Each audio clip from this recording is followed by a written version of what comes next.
Good evening, everybody, and welcome to this evening's Urban Planning Committee meeting for the 27th of July 2016.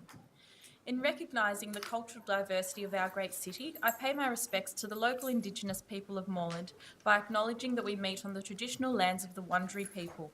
Offer my respects to the Wurundjeri elders, past and present, and to all Aboriginal and Torres Strait Islander people. Members of the gallery, please note this urban planning meeting will be recorded and web streamed live to Council's website. This recording will also be available as video on demand. Gallery attendees are advised that they may be recorded during the meeting. And now we'll turn to councillors and officers in attendance this evening. Councillors in attendance tonight are Councillor Megan Hopper, Councillor John Kavanagh. Good evening. Myself, Councillor Helen Davidson, Councillor Lambros Tapanos, and Councillor Rob Thompson. Good evening. The officers in attendance tonight are Group Manager of City Development, Philip Priest, Planning Coordinator, Mark Hughes, Planning Coordinator, Robert Shatford, Principal Urban Planner, Lauren Lees, Governance Officer, Saskia Hunter, and Senior Urban Planner, Neil O'Brien.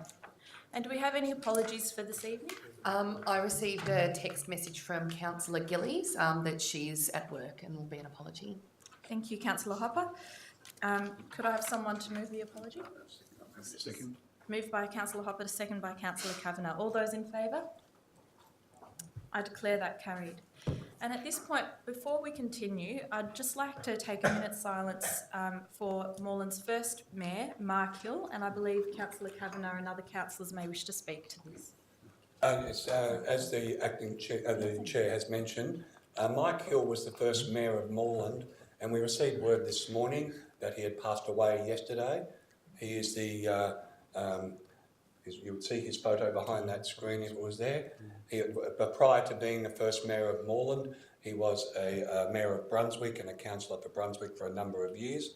And it's fair to say he has left an enormous impact on Moreland, and his vision and his inspiration is something I think is common to all the people around this table and the other people who have had the privilege of sitting around this table.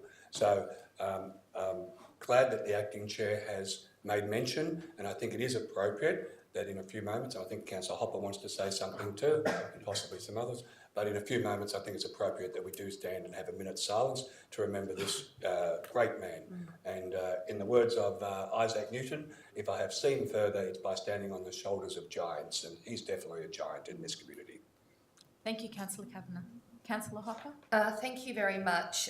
Look, it's very difficult to think of how to summarise Mike Hill in such a short space of time. But as has already been mentioned, he was the first Mayor of the City of Moreland, and he was very active in the campaign at that time that led to councils being reconstructed in Victoria after their forced closure and the sacking of councillors by the then Premier, Jeff Kennett, and the decision to amalgamate a number of councillors. Mike and a number of his colleagues who had been on the Brunswick City Council at that time felt that that was a terrible injustice to our community who deserved local community representation. And so he and his fellow councillors were very active in progressing the cause to reinstate local government in Victoria, and he was one of the founding members of the Victorian Local Governance Association, as well as its chair for a number of years. He also developed Westwick, which is an environmentally sustainable development in Brunswick West, and which went on to be a template and a foundation for a number of other environmentally sustainable developments throughout this city, and inspired many to consider how they could apply the environment in planning, in urban planning. And so I think in a way it's fitting that we are paying tribute to him here tonight at Urban Planning. Just last year, the last formal event that he hosted with Moreland City Council was at Westwick, where he hosted the launch of a new tool that's now being operated by the Municipal Association of Victoria, so that developers and planners can go on and rate their developments against environmental sustainability outcomes. And that's yet another way that he's fed into a better urban environment for people living not just in the inner city, but also throughout Victoria. He was a good friend and mentor to me. He's somebody who has been very supportive and generous with his time and expertise throughout my time in local government, and I know that he has given that time and support and mentorship to so many other councillors before me, including Alice Pryor, who I took over from on council in 2012. And it's very hard to think of the council elections later this year and running without Michael. He'll be very missed, and I'd like to pay respects to his loving partner Lorna and his extended family in this very difficult time. Thank you, Councillor Hopper. Councillor Tapper. I will be brief because I think the condolences have been expressed adequately so far by Councillor Hopper and Councillor Kavanagh, but just to mention his community work as well. So Mike Hill hasn't really stopped being active in the community right up until the days where he fell really ill and was hospitalised. And right up until recently, he was active on a number of community campaigns, whether it was the East Westland campaign, promotion of public transport, a strong passion for sustainability. And it should also be mentioned a former chair of the Moreland Energy Foundation and someone who really inspired that organisation to achieve the goals it has. In addition to those organisations already mentioned, the VLGA, an organisation that was founded, I think, in the Mayor's office when Mike Hill was was the Mayor, and an organisation that I know is also grieving tonight because of his passing. But just to say that he will be missed by the community, by all the community organisations, a long-term member of the Australian Labor Party in the local area. So his branch and everyone associated there is probably grieving tonight. And also all the community right across the spectrum, whether it's community organisations in Glenroy or whether it's in Brunswick, are going to miss his guidance, his support, and everything that he contributed, because he's the founding father of so many organisations right across the city that have had a huge impact. So he will be missed. Thank you, Councillor Tappanos. And in honour of Moreland's first Mayor, Mike Hill, I'd like to ask the gallery to join us in a minute's silence.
Thank you, everyone.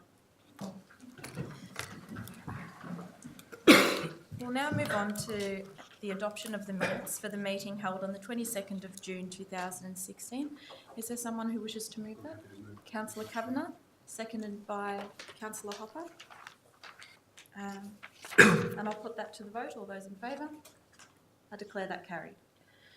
Are there any declarations of interest or conflicts of interest to declare this evening? No, none to declare. I'll just move on to a brief introduction for the benefit of those sitting in the gallery and those at home. I'll give you an outline of how the Urban Planning Committee meeting will run this evening. The relevant planner will introduce the report and the officer's recommendations. I'll then give any objectors an opportunity to move to the lectern in front of us to make their submissions. After that time, the applicant will be given an opportunity to speak. If you're making submissions this evening, please state your name and address for the record. You're requested to present your views clearly and concisely on why you support or oppose the planning application. Please don't repeat what other speakers have said and keep the discussion focused on relevant issues and points not previously raised. If you are opposed to the planning application, please inform the committee why you are opposed and suggest an alternative approach which would satisfy your concerns. Please use this opportunity to focus on your concerns rather than matters of detail in the officer's report. And there is a time limit of 3 minutes for each speaker, but as the chairperson, I reserve the right to increase or decrease that time available. Now we'll move on to the first presentation. The first item, which isn't a presentation, the proposed lease of council land at Sparta Place in Brunswick.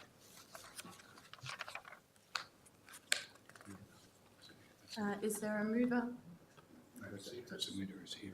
Is the submitter here for this? Yes. Do you wish to speak?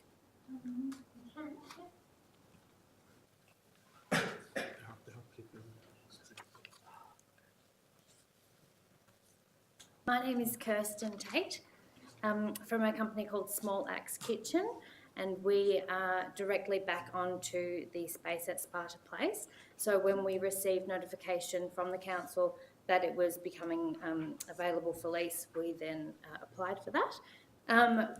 For us, we see the space to be a really good potential for sort of pop-up dining experiences. Given that we have our facility, our cafe, our restaurant right next to it, we can use our own facilities and kitchen that we have there to then provide food and drinks to any patrons that are using that space. At the moment, it's sort of used in the area for all of the other businesses to store their garbage bins. So it's sort of a not very pleasant space at the moment, and it's a bit of an airlock surrounded by other parts of council property and both private property. And we feel that it's sort of a dead end, and it's affecting the overall experience of people walking down that Sparta Place and Tripovich Street there, and to do something really lovely with it would enhance everybody's experience, and to have someone look after the land for the council would be really lovely too. So that's us. Thank you. Are there any further speakers? Yes. Thank you. Please come forward. My name is Leighton Gwynn, and I was at 89 Gordon Street, Coburg West. I was involved in assisting my father-in-law, who's here today, Sam Hilarkos, to write a submission which should have been received, which was dated the 11th of January 2016. We came to a meeting here just to inquire what had occurred, because Sam and my mother-in-law, Anastasia Mihalarkos, have an interest in the property, which is, they have the reception centre, which is upstairs, and they have that tenanted. As part of the documents that we received, we were made aware that there had been approval made erroneously for an opening to go in on the bottom floor, so the wall to be opened. And we came to a meeting here with Pauline Keeley, I think, and one of her colleagues, and it was acknowledged that that had got through planning somehow without there being any consent from the other members of the body corporate and the other owners of the building. That was part of our objection, dated the 11th of January 2016. Receipt of that was received, and we were advised there'd be some investigation as to why that occurred. But otherwise, rely on the submission, the other issues that were maintained in there. We have not been made aware of the outcome of that erroneous grant for the planning permit. There's not been any correspondence from council. I'm not sure what's happened with that. But the main issue that my father and mother-in-law have is with the wall being opened at the bottom. The idea being, I think, one of the applicants for the lease to then have a restaurant there, which would then open onto Sparta Square.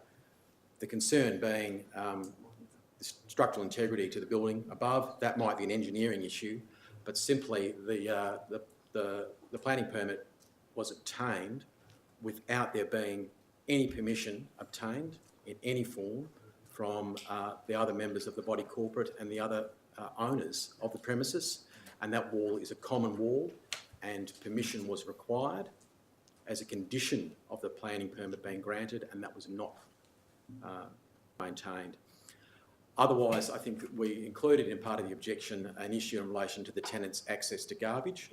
We don't maintain that anymore. That's no longer persisted with. It's our understanding that that garbage area where that tenant was storing the garbage. He wasn't permitted to have the garbage there. We don't persist with that. The main concern is in relation to the wall and what's occurred with the planning permit that was erroneously granted. And also there are some concerns about collateral issues around parking for the reception centre upstairs and whether or not, in terms of the current amenity, the area is potentially overutilised, affecting the business upstairs, which is tenanted because of the lack of parking spaces. And we're fully aware of obviously what's transpired over the years in relation to council's reduction in requirements for parking, but that is a collateral concern. Thank you. Thank you. Thanks for bringing some of that to our attention. Are there any further speakers? Yes, please come forward. My name is Ros Wilson. I'm a planning solicitor acting for Theo Merri-bek, who's the owner of number 1 Sparta Place, the subject of this application.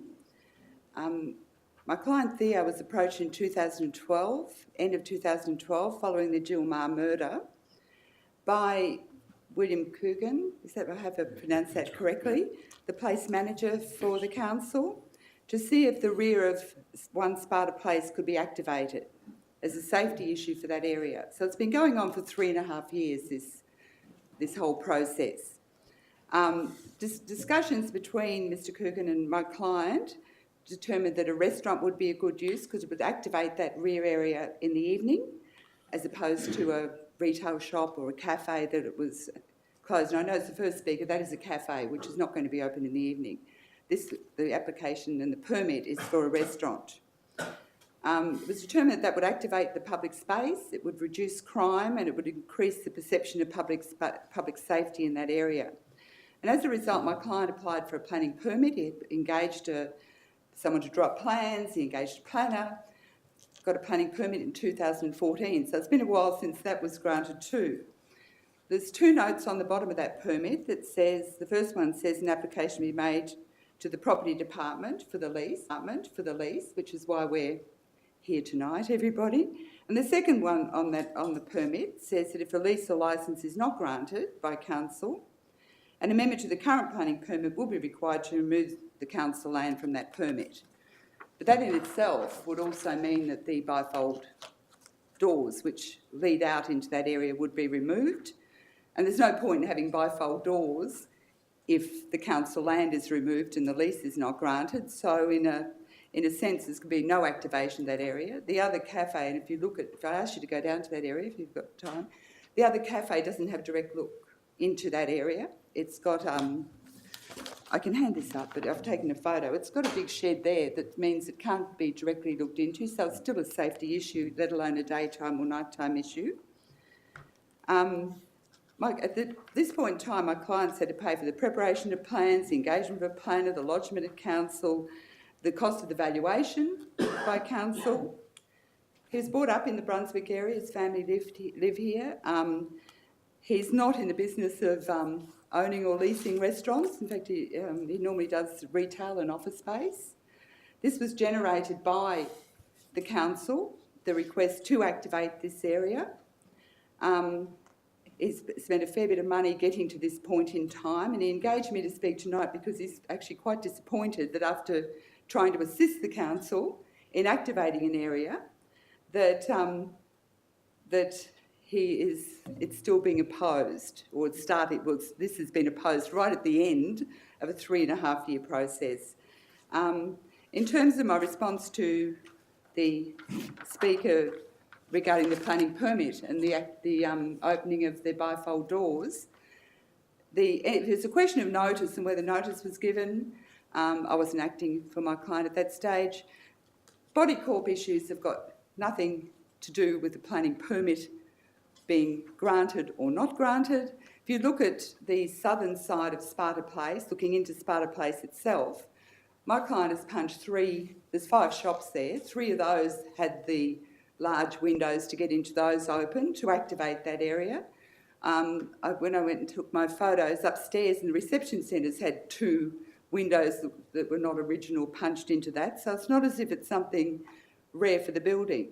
And also in terms of council and notice for the planning, if notice wasn't given, and I haven't looked at that issue, the correct response from the person who raised it earlier would be to apply for the permit itself into VCAT for it to be either cancelled or amended. It's not a body corp issue, either to do with the permit or to do with the lease. That is a separate issue, and those holes have been punched repeatedly in that building. It's got nothing to do with the matter before you tonight. So I ask you to, given the long process and the fact that it was initiated by council, for you to support the officer recommendation tonight. Thank you very much. Thank you. So I might just briefly reply, because I don't want council to be Please under come forward misapprehension. to the lectern. Is There this was- in response? Yeah, very briefly. I'll be You very just wanna- brief. You just want to point out that this is just submissions. We're not actually. That's We're right. not making any These are decision submissions this and they're evening. going to be received Indeed. by council, so we'll be going through them very thoroughly. Great. Just that there was. Can I just say something? The only- Councillor Tapanos? Yeah, just no decisions are being made tonight That's right. on this apart to receive Yes. submissions, and then this will be subject to a council decision, a full council decision. I just wanted to also mention that although it's been a long progress, it's been sort of the initial ideas and planning permits were approved. It was always understood that this was a process that needed to occur, and for council to lease a parcel of land, it has a statutory process that it must go through, which includes advertising, includes hearing submissions, and then a decision. So I don't know why probably this process didn't start slightly earlier, but this is something that we must go through in order to make a decision.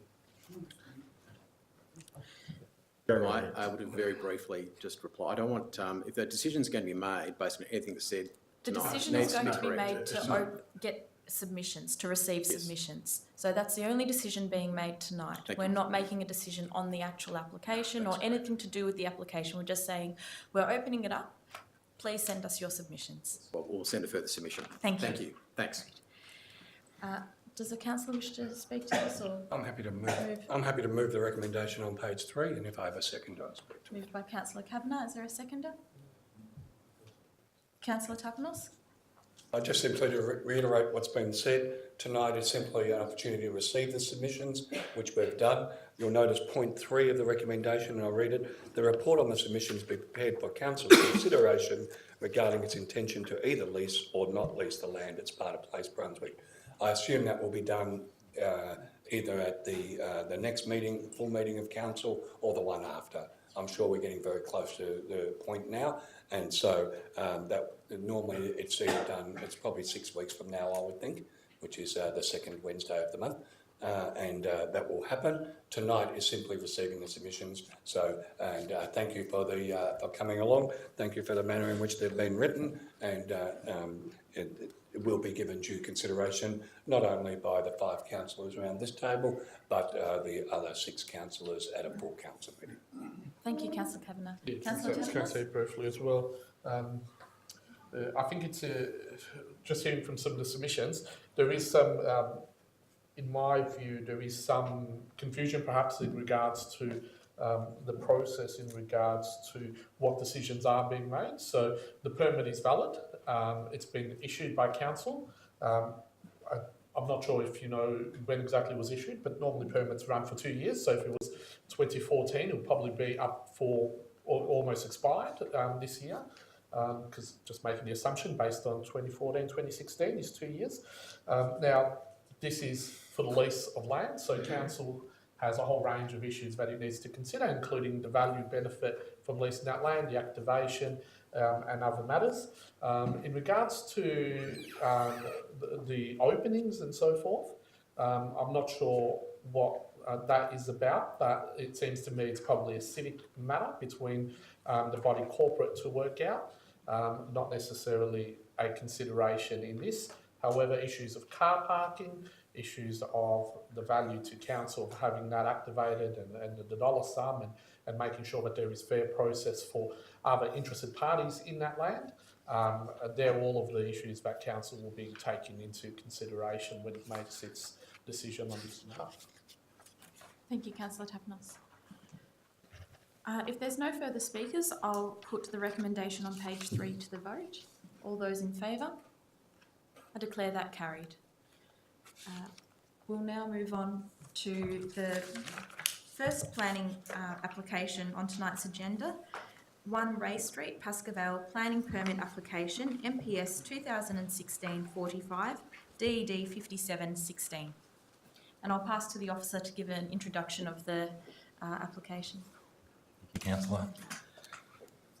So the item as we have up here on the board here is for 1 Ray Street in Pascoe Vale and concerns the construction of 4 double-storey dwellings, for which we can see a streetscape elevation provided by the applicant and photos from the street of the subject site and the abutting site, which fronting O'Hay Street to the left here and number 3 Ray Street. The application seeks an application for the construction of 4 double-storey dwellings, and going through the plans we have here, we have a basement car park with 2 garages, 2 spaces per dwelling, which is accessed from the northern side of the site, accessed from Ray Street. We go to the first floor. We have a pedestrian entrance on the southern side of the site for dwellings 2, 3 and 4, and a single separate pedestrian access for dwelling 1, which faces Ray Street. Also, we can see on the ground floor we have living spaces for dwelling 1, 2, 3 and 4, and with dwellings 2, 3 and 4 with bedrooms also provided on the ground floor. The first floor we have bedrooms for each dwelling, and obviously a small space for dwelling 3 to respond to dwelling 4 to respond to the context, and obviously the elevations provided as part of the application. The application was advertised, to which there have been 65 objections, to which we can see are marked on the map here, being up and down Ray Street and from O'Hay Street, and some from Stanley Street. And there are some objections located that are not, from 9 objections from properties that are not located within the map. The issues raised were neighbourhood character, excessive density and basement car parking. Excuse me. And that basement car parks not in keeping with the area. Going on, an assessment of the application is documented in the agenda tonight, as demonstrated the application provides a high level of compliance with clause 55. Subject to conditions, the increase in the provision of landscaping and separations of dwellings at first floor is considered to address adequately to Council's neighbourhood character policy. And the proposal is also generally in accordance with the requirements of the planning scheme, decreasing the basement area, increasing provision for deep-rooted landscaping. We'll go back up to the plans here at the ground floor to increase separation of first floors when seen from northern and southern elevations. Also bring your attention to corrections made to the decision tonight. At condition 1D, we have to be corrected to delete the reference for a boundary fence of 2.5 metres to 1 Ray Street, with the currently in the condition is for 278 O'Hay Street and 3 Ray Street, so to delete that reference to 3 Ray. And secondly, on page 17 of the agenda, under the external consultation heading, objectors at 275 are indicated as being involved in the targeted consultation. That is actually incorrect, and they are actually from 278, which is the reference correctly in the recommendation. So the Group Manager of City Development is therefore recommending that a notice of decision to grant a planning permit be issued for the proposal. Thank you. Is there a member of the gallery who wishes to speak first in objection to this application? Yes, please come forward.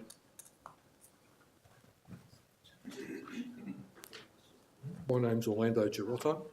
I live at 17 Ray Street. Right, you're giving them a permit for underground parking. That ramp is a bit dangerous. That ramp that goes out into the street. And once you councillors will give this the go-ahead, it's going to open up a Pandora's box. We'll have a flooding of these sort of dwellings in the city of Moreland. And I strongly object for these underground parks. I really do. And I don't know why they're going underground. What's the reason for it? That's what I'd like to know from the Niall. What's the reason for it, Niall? We'll take questions at the end. Yeah, well, I'd like to know. I've got every right to know. Thank you.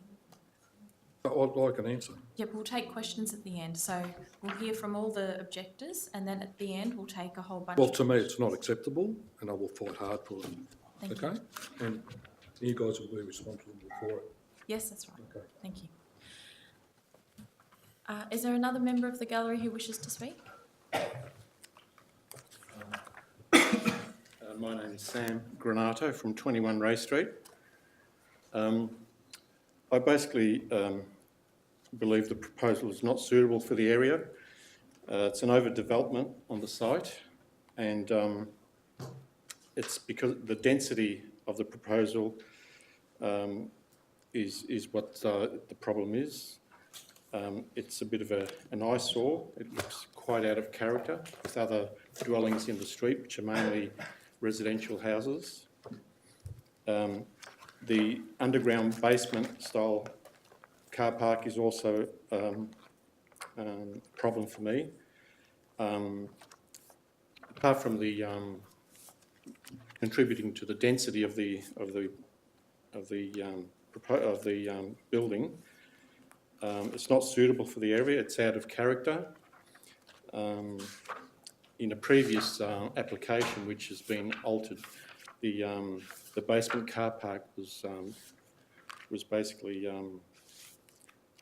because of the heavily dense proposal was the main reason why one of the main reasons why it was not approved.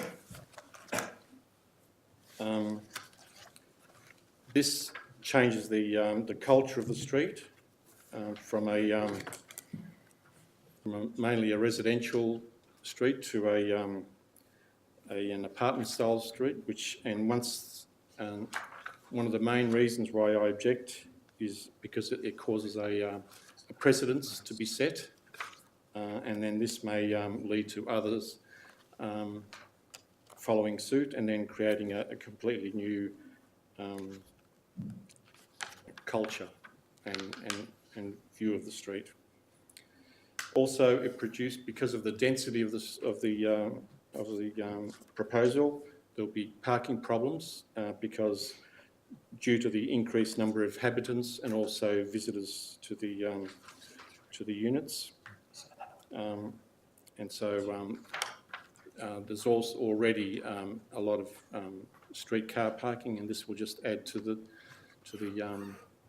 that, and also it will cause a dangerous area for parking in that area with a lot of elderly people and kids walking past the area. There'll be a danger. There'll be some sort of danger for that as well. Thank you. Thank you. Is there anybody else who wishes to speak?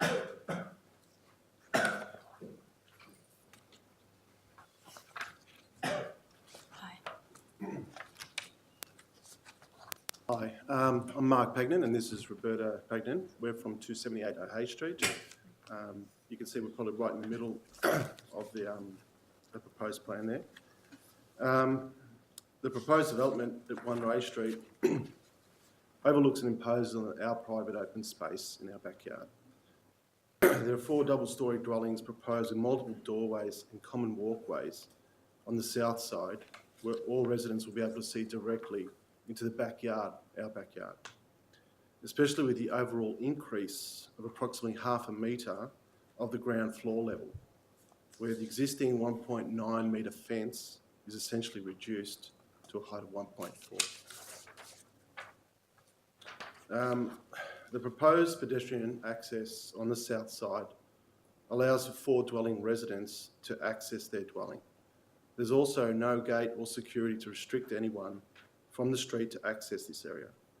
This will be a high traffic area with entrances to proposed dwellings 2, 3 and 4, all directly facing the private open space of 278 Hay Street. This has a potential for all 3 families and any visitors, couriers, etc. to be able to view and severely impose and threaten the private open space of our backyard every time each inhabitant enters and exits their dwelling.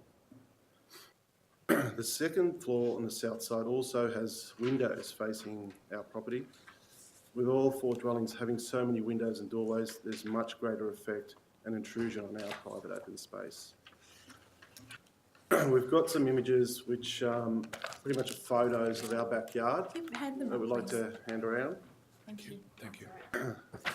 It's pretty much a current shot of our backyard, and it's it's not to scale and approximate, because I know the proposed planners are probably objecting to the perspective of the image, but it's just my attempt to show where all the common doorways and windows are overlooking our property.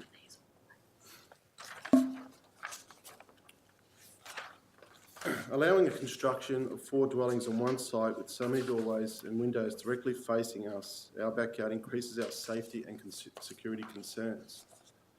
We have a good relationship with neighbours and know who they are, and we look out for each other. With so many small dwellings on the proposed site, we believe most inhabitants will most likely reside for shorter periods of time. We won't be able to form any real relationships with them.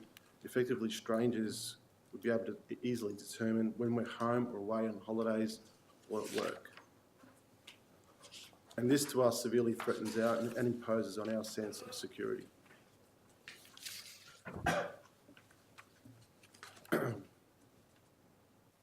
With 4 dwellings and 4 potential families, the pollution will also be severely increased with multiple air conditioners, heaters and amenities, up to 8 cars in the basement car park, and noise from inhabitants and visitors themselves, especially during gatherings, etc.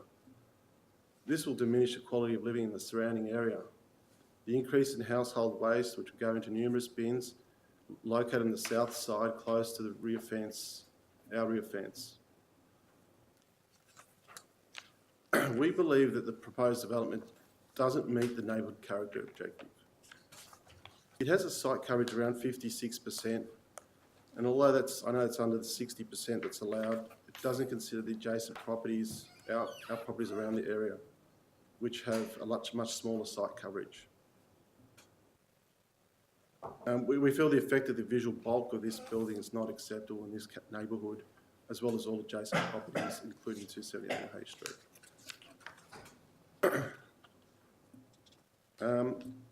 Also, the proposal for an underground car park, which resulted in an increase in the overall finished floor level.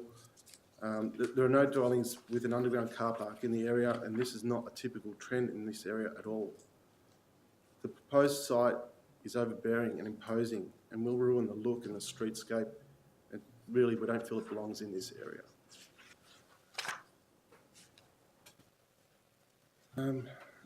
So just to sum up, I mean, the area is mostly made up of single-storey detached houses, broken only occasionally by new double-storey houses and multi-dwellings.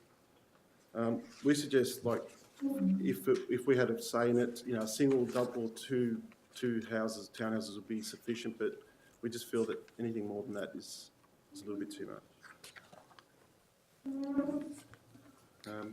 Just wanted to note too that we did have discussions about how to improve our privacy with the builder, and they suggested a taller fence and to grow neighbours be gone, but it's to be noted that in Niall's report he spoke to landscapers at council, and they've noted, because that is in the south boundary, that the trees will be very slow to grow. So and because, as my husband has said, that floor will be raised when the fence is increased, it'll only effectively be as tall as it is now, and we can see right into windows that are there in the house that it's currently there. So when if the townhouses are approved, then we'll be able to see into everyone's windows, and they'll be able to see into ours as well, which will reduce our privacy. So even though we've tried to come to some agreement on how to increase our privacy, it doesn't look like it's going to be achievable, because the plants won't grow, and the ground floor is going to be raised, and that's going to bring it up over the fence that's already there. And even increasing the fence would just mean it's just like a standard fence anyway. Yeah. That's it. That's it. Thank you. Thank you for your time. Thank you. Objectors' questions. You're 278, is that 278. Yes. And you're second from the end of the street? Correct. Right, and 276 is is the one closest to the street, or 280? It's One Ray Street is on the right, that's and, right. and 276 is on the left. And you're right in the middle. We're right in the 278. middle, the one without the garage. And were you invited to the smaller consultation as well? Yes. You were. We were. Okay. Thank That's you. when we had the discussion about Yes. the trees and Thank you the very much. fence. Yeah, thank you. Thank you. Thanks. Is there another objector who wishes to speak?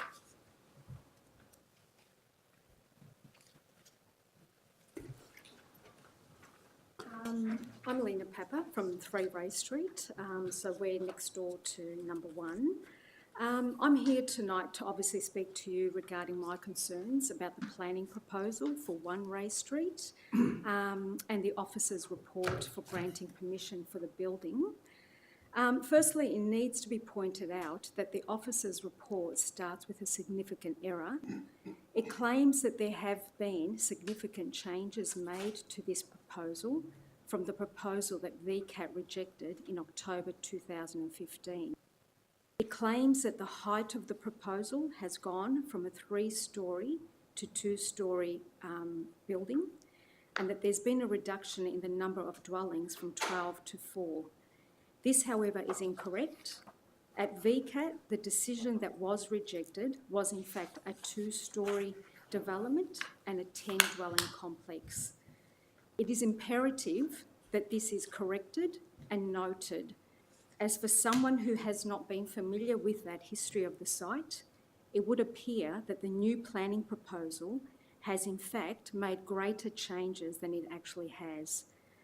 While we acknowledge that the changes have been made, it would be wrong to give the impression that the changes have been as grand as going from a 3-storey development to a 2-storey development, and therefore being deserving of a building permit. Yes, we acknowledge that changes have been made to the scale as suggested in the officer's report, but again would like to see that mistake corrected. Secondly, the officer's report states that there has been a high level of compliance with Clause 55. While we acknowledge that Clause 55 has been followed in many ways, it is important to note 2 things here. 1, that a building permit needs to comply with more than just Clause 55.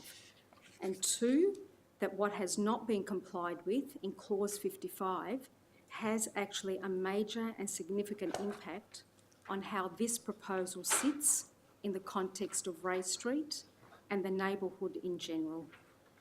This is what has not been acknowledged in the officer's report. In regards to Clause 55, the areas that have not been complied with is Clause 55 061, Design Detail Objective, Standard B31. Standard B31 states that garages and carports should be visually compatible with the development and the existing neighbourhood character.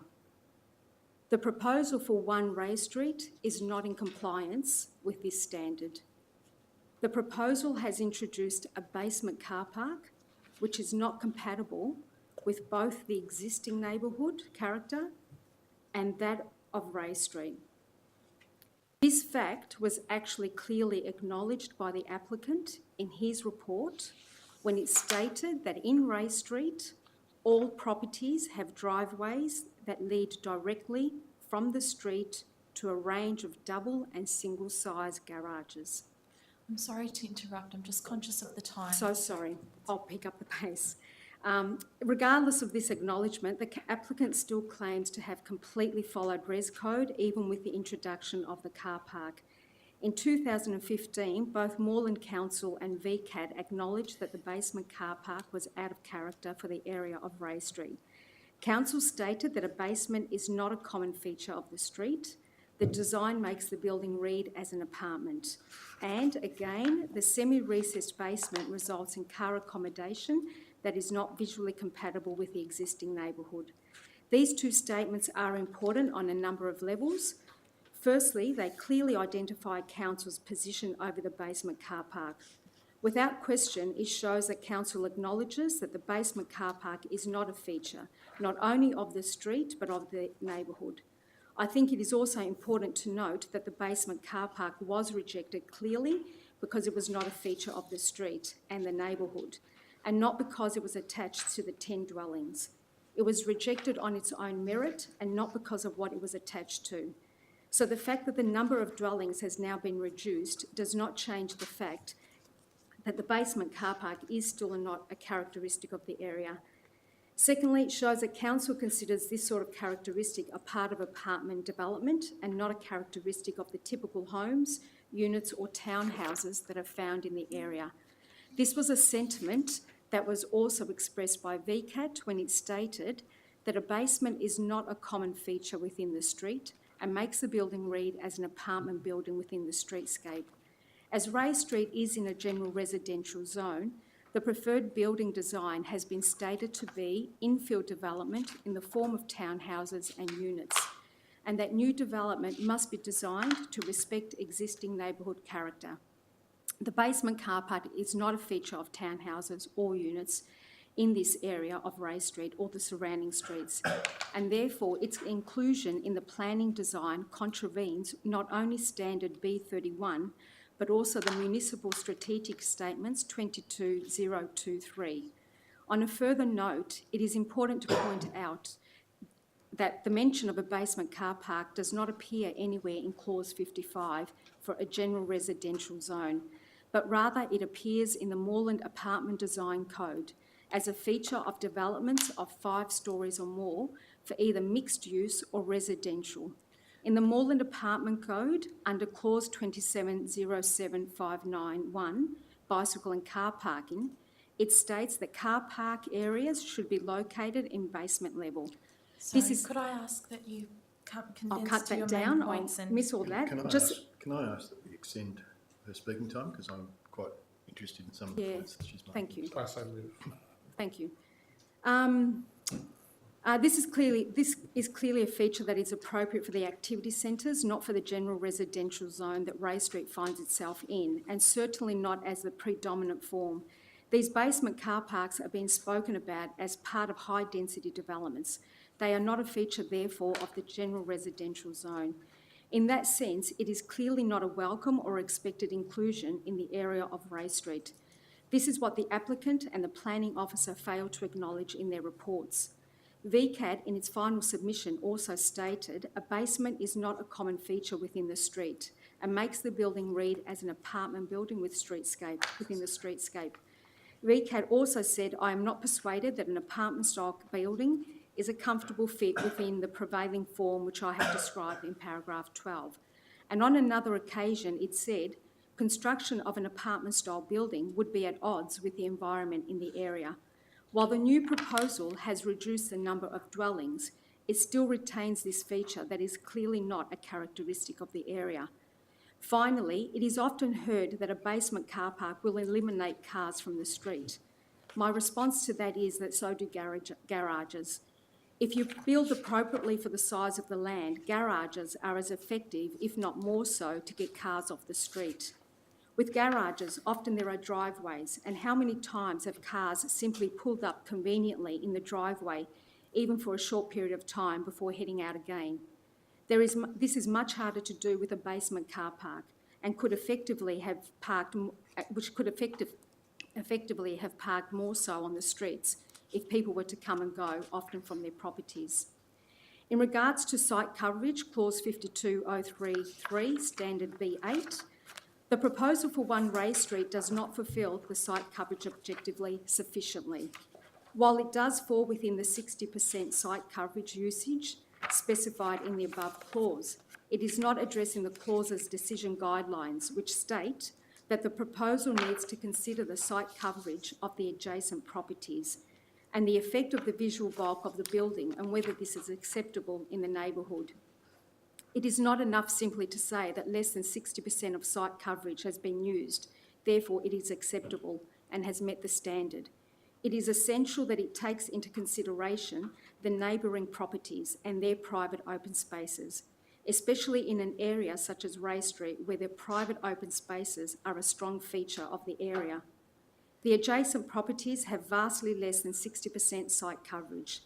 Given the cumulative effect of a number of discrepancies within the planning proposal, namely in the form of a basement car park, higher than normal density of development on a site this size, the lack of single-storey dwelling in the back unit, a bulk that is not normal for the street, I believe that less than the required site coverage has not gone far enough in addressing this issue.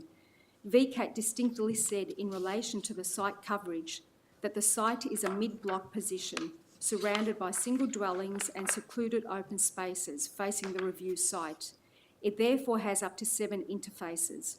The different site context of a mid-block location has constraints which do not exist or are better mitigated on corner blocks.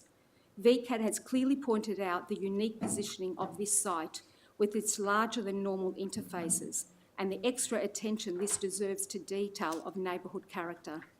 This has not been achieved even with its reduced site coverage, and as stated earlier, neighbourhood character has not been respected, and it is compounded as a result of a number of inconsistencies in the approach to the planning policies. Other clauses that have not been upheld are Clause 22033, Housing, and MSS 22033. The clauses stated here talk of the type of development that should be occurring in the general residential zone that Ray Street is situated in.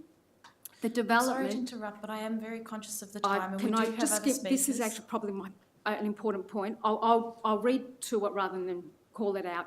This states Very really concisely. Yep, this is the type of development that should be happening, and it does say that it is incremental development that should be happening. The fact that this proposal here has 4 dwellings on it, I would just like to call out a few developments in the area, ranging from the 24th of this month to the 1st of the year. These blocks have 4 developments on it as well, and if you compare the land size, at 46 Sylvan Grove, all in Pascoe Vale, 4 units, 956 square metres, 16 Bristol Road, 4 units, 1,096 square metres, 307 Cumberland Road, 4 units, 919 square metres, 38 Bolingbrook, Pascoe Vale, 4 units, 1,003 square metres, and that all is so much more than number 1 Ray Street, which is 855. It's also to be noted that each one of these developments has a single storey at the back. I'll concise all of this.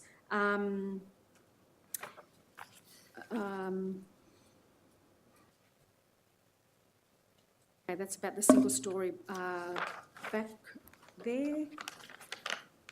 I'm just going to finish up by saying that it is extremely important. I often, in my reading here, that it's really got to follow Res Code, Clause 55, and I cannot stress enough how it is not just simply meeting side setbacks, heights, that gives it the go-ahead. It is a whole lot of other things that really combine to make a planning proposal appropriate.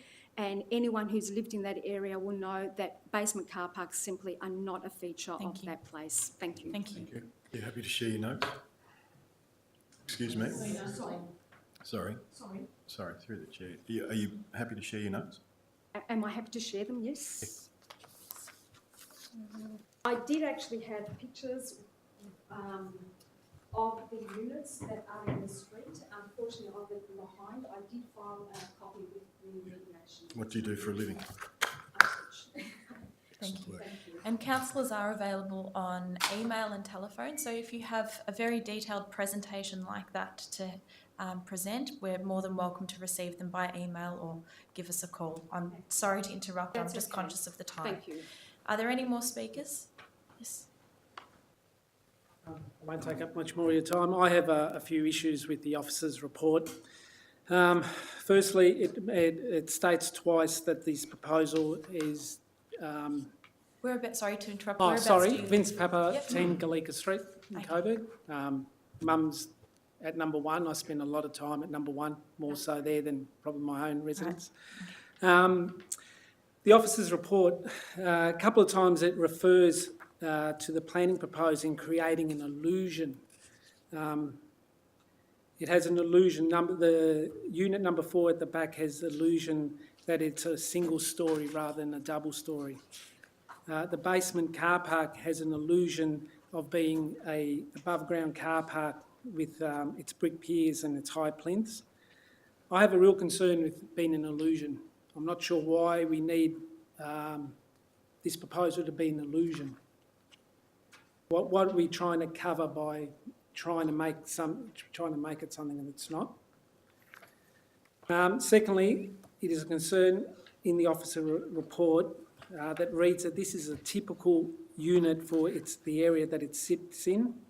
It is far from a typical unit. As the previous speaker says, it's far from it. Thirdly, the mediation, I have a few concerns with the mediation. The applicant, it says in the report that the applicant has also provided further changes to the addressing the neighbourhood character concerns and the concerns of the objectors regarding screening vegetation, the location of air conditioners. While the air conditioners were a concern and raised by myself, the screening and vegetation certainly was not. We'd not go to mediation with a concern as to what height and what type of screening would be provided or what type of vegetation would be planted and where. We went with a deeper concern of neighbourhood character, the density, the respect to the private open spaces and so on. Issues that are far deeper than what colour and the foliage of the vegetation is. To hear that we have apparently been looked after because we were allowed to choose the type of trees and the height of the fence is a little belittling and degrading to myself and all the other 24 objectors that came along that night. And yet the report reads that our concerns were addressed. They were far from being addressed. Finally, on another note, I would like to point out that the state planning policy clearly states in its talk about urban environment, the importance of building up an urban environment that provides good quality environment within a sense of place and cultural identity. In addition, the State Planning Policy Framework Clause 15.1-4, design safety states that it is a requirement and objective that you must build to improve community safety and encourage community design that make people feel safe and ensure the design of public spaces and the mix of activities contribute to safety and perceptions of safety. Clearly, this proposal has not done this. 65 objectors spoke out, and they weren't all from Ray Street, they were from surrounds. Many, if not all of them, had at the core of their concerns their sense of dislocation from the suburb and zoning that they live in. Many of them were concerned with a sense of place and safety being compromised with the dramatic changes in this proposal presented. The fact that 24 objectors Can I ask managed... that you just sum up your Last one. arguments from here? The fact that 24 objectors managed to get to mediation is a sign of the commitment of their concerns. Thank you. That's it. Are there any further speakers? Yes, please come forward.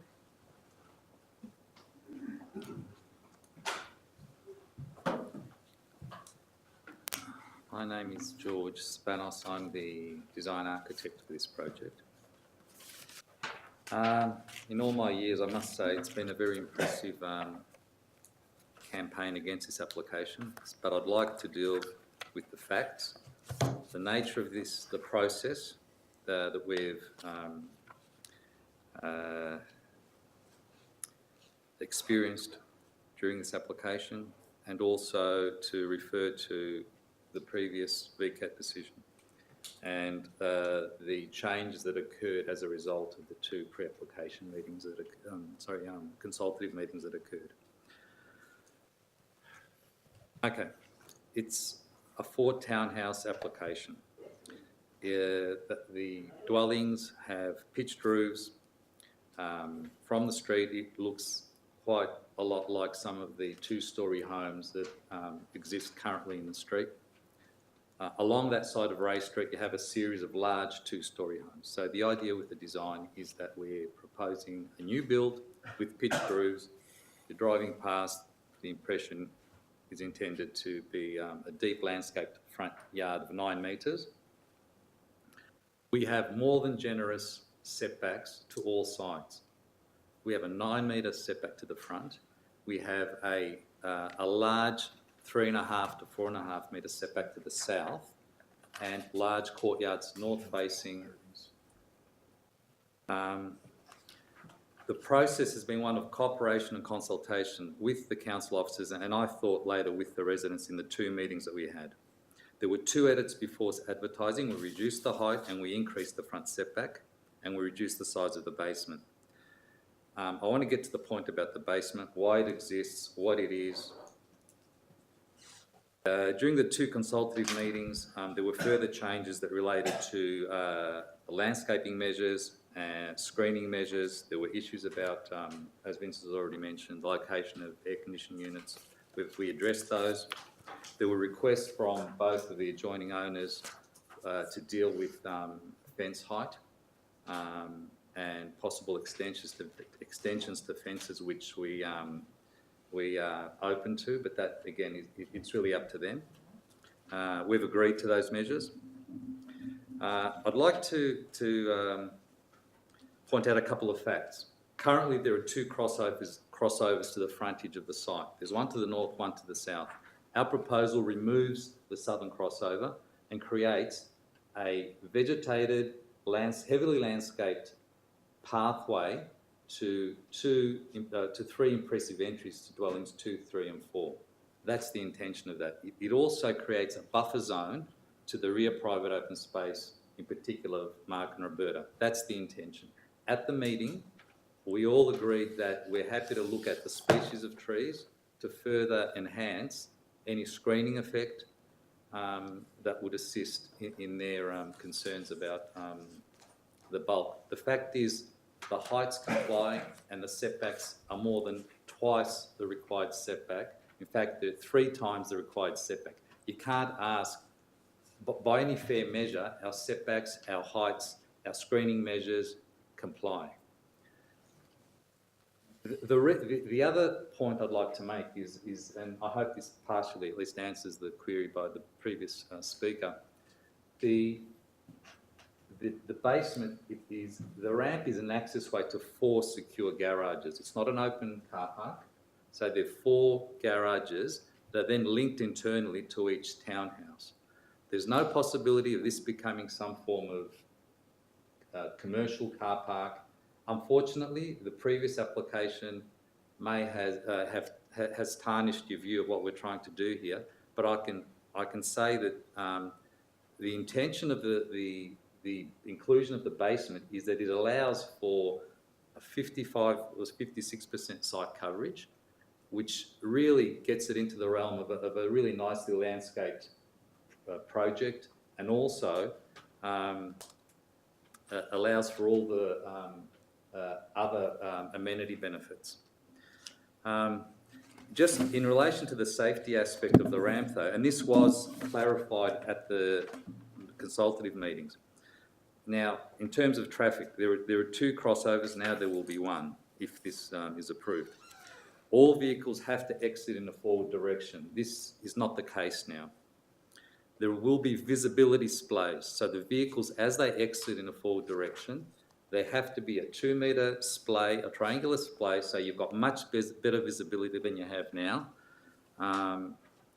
It will be designed to an Australian standard, and there are 2 car spaces per dwelling. So these concerns they're acknowledged, and we understand that it's something that is new to the street. However, we have designed many ramps across the city that work safely and effectively. I want to wind this up.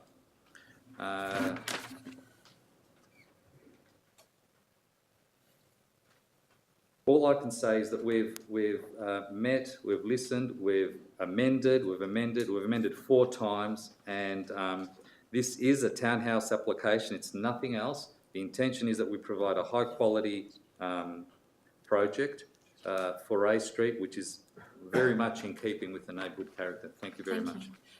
I believe there may be some questions either to yourself as the applicant or Absolutely. the officer, so if you don't mind still standing there. Yep. I have a question for the officer. I haven't seen shadow diagrams. Do we have any shadow diagrams? Not on the presentation there. They are provided as part of the agenda though. That's right, okay. And Yeah, can on I ask, page 38. I'm correct that can you tell me if I'm correct, the middle diagram there, if you like, is the view for all the people in Hay Street? That is correct, Yes, that's right. Thank you. Thank you. I had thank you. My first question to the officers is in relation to the diagram on page 27 of the car parking. I'm just a bit confused by that diagram, and I haven't seen car parking like that before. It sort of seems to have like arch shapes linking the car parks together. Like, what is the actual path of driving from the entry into each car park? Are people the paths that are drawn in this diagram seem to suggest that people will duck and weave out of car parks. Is that? What they're actually showing there is the swept path diagrams to access the garages themselves. Okay. And so they're based on the Australian standard for turning vehicle access for the 85th percentile. And that's demonstrating from each position from vehicles going down into the basement, how they would achieve that access the access for those different spaces. I see. So there could be a whole lot of those diagrams to show that. The one on the far end indicates that the end of the access way has been extended to allow the vehicles to reverse into the space and then exits in a forwards direction. And it's sort of just trying to prove that those turning circles can be met. My second question was in relation to the first application. When this came before Urban Planning Committee previously, did officers recommend the previous application to council, or was the recommendation to reject? It didn't come to the Urban Planning Committee. It was because it was a refused application initially. Okay, thank you. Are there any further questions from councillors? No? Is there a motion a councillor would like to move for this application? I'd like to move an alternative recommendation. Councillor And if I have a seconder, I'll speak to it. That a refusal to grant a planning permit for MPS 21645 be issued for the construction of 4 double-storey dwellings and great basement car parking at 1 Ray Street, Pascoe Vale on the following grounds. 1. The proposed development fails to comply with Clause 2201, Neighbourhood Character, and Clause 5521, Neighbourhood Character of the Moreland Planning Scheme. In particular, A, the ramped access way, due to its excavation and retaining walls, will be a dominant element on the streetscape. B, the ramped access way will result in the development appearing part 3 storeys, which does not respect the prevailing built form, scale, siting and appearance of the surrounding context. C, the basement limits landscaping opportunities inside setbacks. And point 2, the overshadowing of the proposal to properties to the south of the development is intrusive to those affected properties, is intrusive to those affected properties. And if I have a seconder, I'll speak to it. Is there a seconder for Councillor Kavanagh's motion? Councillor? I have an amendment, if that could be heard. Yes. That in addition to all of that, adopt point 2 be added, that the application is an overdevelopment of the site coverage does not comply with the objectives of the Moreland Planning Scheme 55.03-3, objective standard B8, in that the proposal does not consider the site coverage of the adjacent properties and the visual bulk is not acceptable in the neighbourhood. And at point 3, the double storey in the rear backyard adjacent to private open space does not comply with council policy. As a mover, I'm happy to accept that. I had a point 2, but I think you've expressed it better. Okay, so I'm happy to accept So that. we're removing your point 2. Remove my point 2 and replace it with point 2 and 3. Oh. So would you like to read sorry, yours again? I didn't notice that. No, that's okay, but I think you wrote it more. Point 2, the application is an overdevelopment of the site. The site coverage does not comply with the objectives of the Moreland Planning Scheme 55.03-3. Objective standard B8. I can probably pass this across. Sorry, my laptop's run out of battery.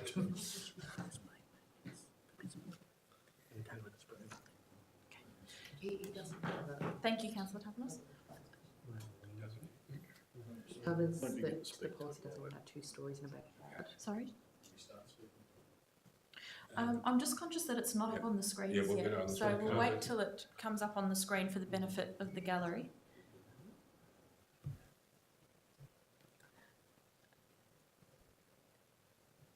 Did you hand this to Saskia? Is that... oh. Okay.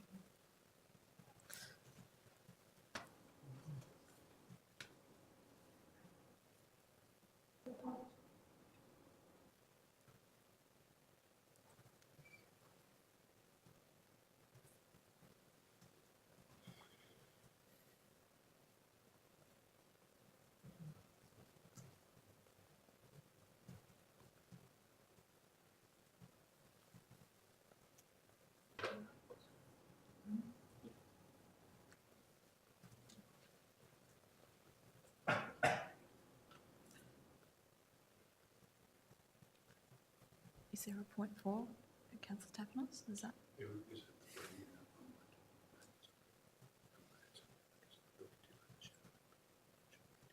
Okay.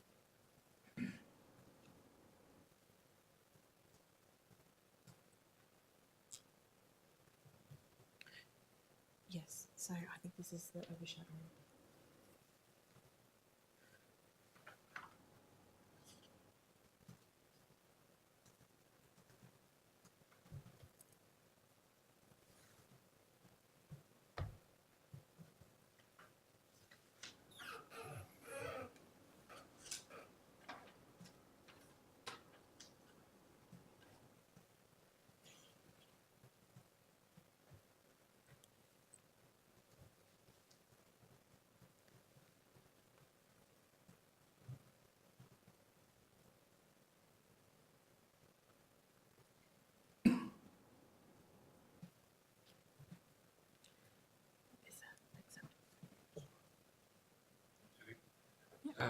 Councillor Kavanagh? Can I just add a point 4 if possible? Just I thought that you were dealing with overlooking. Can I add the overlooking, and overlooking and overshadowing of the proposal to properties to the south of the development?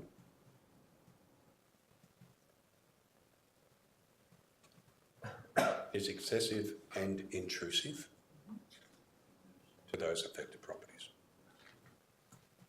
Thank you, Councillor Kavanagh. And if are we talking about, Councillor? Sorry, there's no further discussion from the gallery. There is no overlooking. No, sorry, that's enough. Councillor Kavanagh. Yeah. Look, to me, the proposal has to be dealt with the proposal that is before us. And my initial reaction when I looked at this application a couple of weeks ago was that yes, it's an improvement on the previous application. Right? But then on reflection, that's not the right attitude. The right attitude is that this has to be dealt with and this is probably my error too, it has to be dealt with in its own, on its own merits. And I do believe that tonight the residents have made many valid points. I'm particularly concerned about the residents with their private open space at number 278 O'Hay Street. Right? And to me, the role of the councillor in this point of view is to put the public face on planning. Now, I'm not a planner, but I do look at these things in the light that if my most closest relatives were living in a particular development, in the most affected of this development, would I be in favour of it? And I think every resident is entitled to the same protection as, if you like, my late mother. I think if my late mother was living at 278 O'Hay Street, I would not be in favour of this. I think it's too great an intrusion to their way of life. Looking at that diagram, that one in particular, I think that's too great an intrusion. I also do think the point about the precedent is true, because once we do allow underground car parking in a street, I'm not saying underground parking is the worst thing that's ever happened, but once it's allowed in one development, it will go onto other developments, because then it says it becomes part of the neighbourhood character. So once you allow one, then the argument is, well, there's already one, it is part of the neighbourhood character. So if you are going to stop underground car parking in a particular street, it has to be done on the first one. It has to be done on the first one. Otherwise, you're just wasting your time. Right? So, and I do think that character, and I know it well. One of my brothers used to live in 3 Kevin Street, so I know it very well, that area. And so, and I do think that is, yes, they are large homes, but they're large single homes. They're large single homes of people that built them a large property on large blocks. This, to me, doesn't pass the residential amenity that I would expect for a development of someone that I was close to, and therefore every resident is entitled to that same thing. So that's why I'm voting to refuse the application.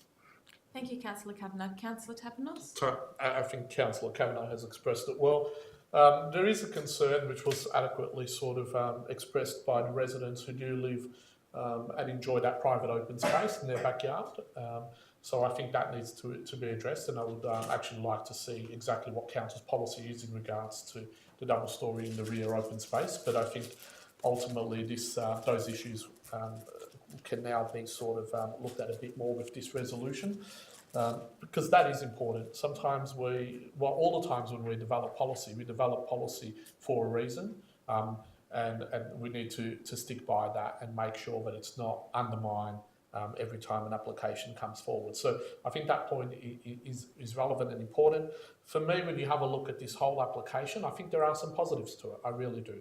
I think that the size of the dwellings is really good for the internal amenity.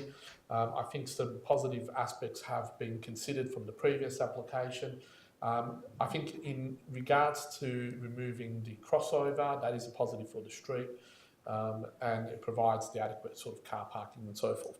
But at the end of the day, perhaps it is an overdevelopment of the site, and 3 would have been more appropriate. That could have actually had their own garages, could have actually enabled for less bulky development, and something that I think would have been more acceptable to meet that incremental change that the planning scheme really talks about when it talks about this area moving away from single dwellings to more multi-dwelling usage.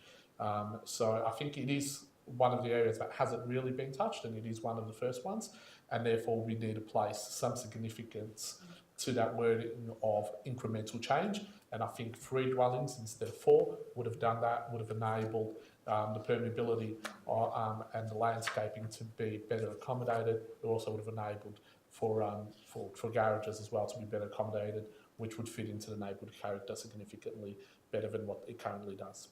Thank you, Councillor Tapanos. Any further speakers? No, I'll put Councillor Kavanagh's motion to the vote. All those in favour? I declare that carried. And I'll now turn to the Planning Officer to outline the legal process from here. Thank you, Councillor. The Urban Planning Committee has decided to issue a refusal to grant a permit for the construction of 4 double-storey dwellings with a basement car park, subject to the grounds contained in the alternative recommendation. Following the issue of the refusal to grant a permit, both the applicant and objector parties will receive a copy of the refusal, and the applicant will have 60 days to appeal Council's decision at the Victorian Civil and Administrative Tribunal. Thank you. Now I'll just give the members of the gallery a chance to leave if they wish to do so, and other members to come in.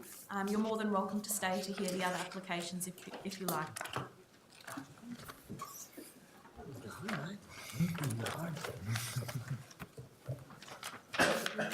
Thank you. Thanks. Thank you for your presentation. You want your notes back? Very well prepared. Very well. Yes. Thank you. Thank you. Very well prepared. Good luck. I think you'll probably find you may need those again, though. Anger in the room.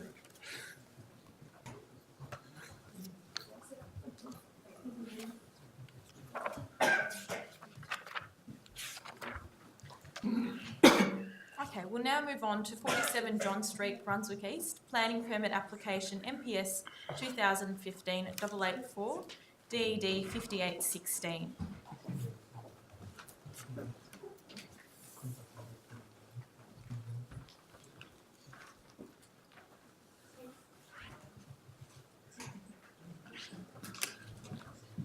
Thank you. Thank you, Councillor.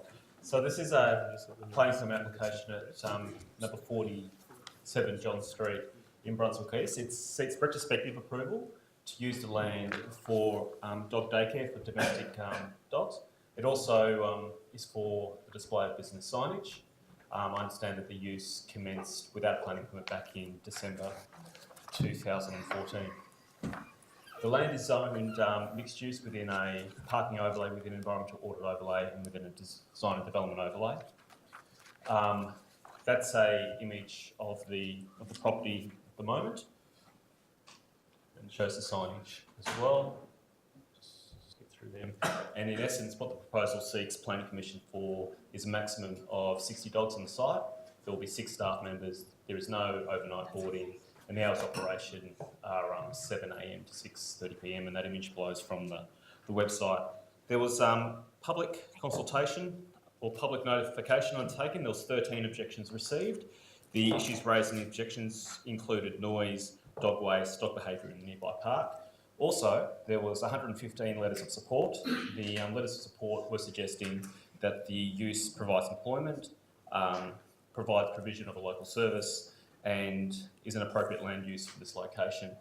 The recommendation, which is contained on page 39 of the agenda, recommends a refusal of this application due to concern about adverse noise impact. Thank you.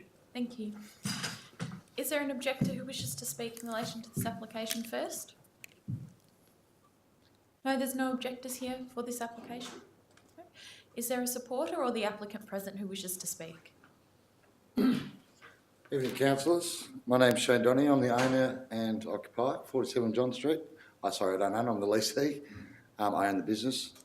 I think it says a lot that there's no objectors here too, by the way. I just wanted to point that out immediately.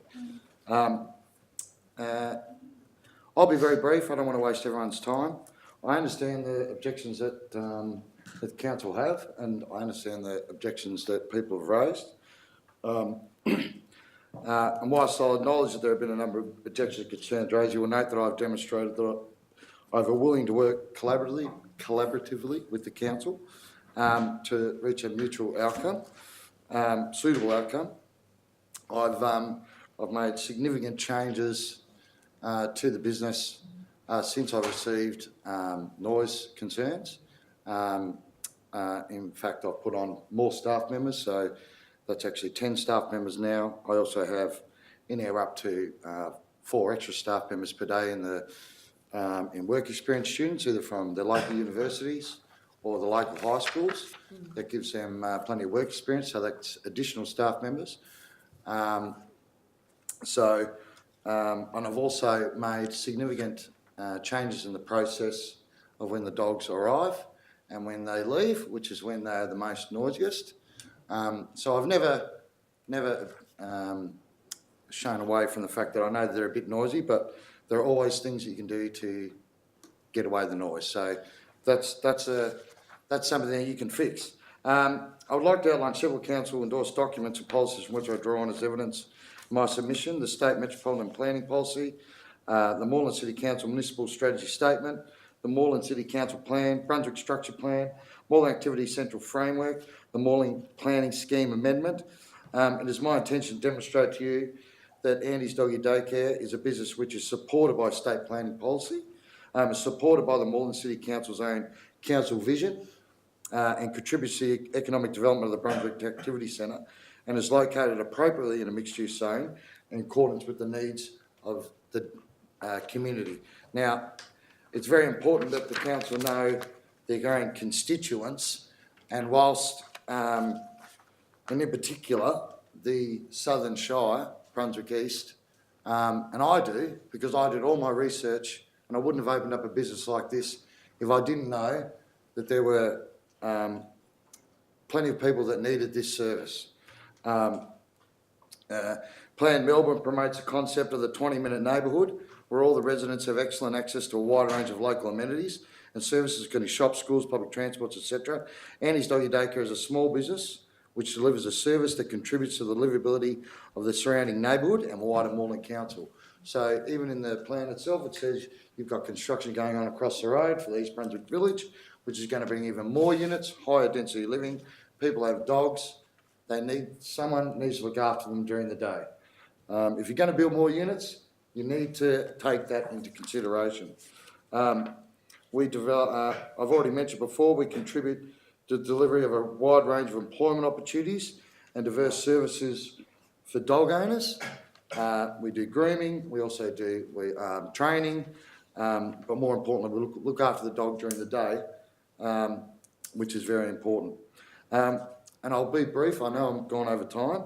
Andy's Doggy Daycare is a locally based service. Contribute to diversity and employment services at Brunswick Activity Centre.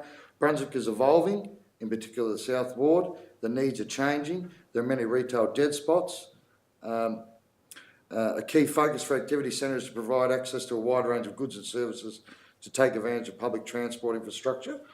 To strengthen the economic role of the Activity Centre, to ensure a robust, diverse and competitive economy that supports local community needs that is relevant in today's economic climate. That's Objective 5 from the Brunswick Structure Plan. Now, I did that. I promote a diversity of employment, provision of employment use in redevelopment areas. I've reduced commercial vacancies, and more importantly, it says you guys need to maintain, develop niche business opportunities. Well, this is truly a niche business. There are less than 15 in the greater Melbourne area. So I believe that fits that perfectly. This is a very niche business. I have 10 full-time and part-time employees. Over $8,000 per month goes out. Significant number of work experience placements, which I mentioned before. There is a very strong local need. Since I opened in December 2014, I've had over 7,500 daycares in that period of time, 18 months. So, and that's from when I started off a base of 0 and started from scratch. I am conscious of the time, so I'd Yep, ask that sure, you wrap okay, I'm sorry. The other thing that I want to mention with regards to what the councils bring up about the EPA, the sound, and whether or not a dog daycare area or a dog kennel can be within 500 metres of a residential area. Well, that is actually, the EPA guideline is guideline only. It's not actually legislated against. And in fact, it's very inconsistently applied across all the other daycare areas in Melbourne, and is not regulated at all. And if you look at all the other daycare areas around Melbourne, you'll find that all, if not most of them, are within 500 metres of that EPA guideline. Thank you. In summary, I think that it's a responsibility of the council to ensure that current and future developments take into account the needs of their constituents, and this by far and above is a service that in a growing high density living that is Moreland Council, especially the South Ward, this is only going to get worse, and you need businesses like mine to help that ever changing need. So thank you. Thank you. Are there any further speakers? Yes? My name's Ruby. I live in the building next door in the apartments. Sure. I moved there in January and I work from home. I don't ever hear the noise. I got a puppy in April and she attends the daycare and she loves it. We actually hear more dog noise from our building than we do from Andy's. So I rely on the service because I'm like, you know, Millie enjoys going to daycare for her socialisation, and also there's a lot of dogs in the building that also use Andy's as well. And then when we go, there's an off-leash dog park directly across the road from us as well on Albert Street, and a lot of those dogs also attend the daycare, so it makes sense to have an off-leash dog park next to a daycare. And it's just really convenient because it's right next to our building. So, yeah. Did you purchase Millie because there was a dog daycare place? Sort of. So I chose this building for a couple of reasons. I had always planned on getting the dog, but I needed to find a building that would take dogs, and this particular building, out of all of the ones that I applied for, was pet friendly. So a lot of people in the building. So the guy that lives 2 doors down from me on level 2, he has a large dog, and then there's a guy down the end on my level that also has a couple of Cavaliers. So there's a lot of people in our building that have dogs. It's a very dog friendly building. Yeah. Thank you. Are there any further speakers? Can I ask a question? Perhaps can we save the questions until the end? Yeah. My name's Carly Furlong. I live at 24 Barclay Street, Brunswick East, so the new Etaro apartments. My partner and I relocated to Melbourne from Queensland because I'm a digital professional and we wanted to kind of engage with the community. That's why we live in Brunswick. We don't have any family down here, so we purchased a dog. He goes to Andy's 5 days a week, so you can do the maths on how much we invest into, I guess, the local area. We chose this place because even though there's ones close to our work in Collingwood and Richmond, Selby doesn't know the area. There's the off-lead dog park. We would continue to go to that dog park. He would be off-leash. He would go to the bathroom in that dog park. We would clean up after him, which I know that a few of the opposers have mentioned, saying that's an issue. We're still going to be doing that whether Andy's is there or not. Prior to living in Etaro, we lived in the Tip Top apartments. We love the area so much we've literally moved 2 streets over. Our body corporate rules stipulate that animals must be locked on balconies when residents are not home, something I think is cruel and surely cause more noise in the local area. We do have a bike path directly through our apartment, so if Selby was home in that area, he would just be barking. Andy's has offered not only a respite to our concern of leaving him home alone, but has allowed us to actively engage with our local community. Shane and the staff have been nothing but welcoming to us. Unfortunately, when the permit issue arose, one of the members who, I guess, submitted an objection, letterboxed the community, set up 2 websites slandering Shane's business, also took photos of me at an advanced dog training course, which I didn't approve, made myself and a lot of other people who use the facility very uncomfortable. So I think that's something should be taken into account as well. They couldn't even garner 10% of the support that Andy's and Shane has received. I think that says a lot about the business' positive impact on the area. Melbourne Inner North had 60,000 dogs at the last census, and our dog wasn't even born then. So the inner city north occupants love their animals, and you can't live anywhere without having them nearby. I believe providing a planning permit up until the end of Shane's lease like he's asked, at which point he says he'll be relocating because his building's going to be redeveloped. I don't think that's detrimental to the local residents, many of who use Andy's. Thank you. Are there any further speakers? Can I just, sorry, Chair, but I was going to ask that question specifically. So when is that date where the permit, The lease expires. ends? Sorry? When does your lease expire? It expires at the end of next year. So with maybe the At the end of possibility next year? Yeah, 2017. 17? Yep.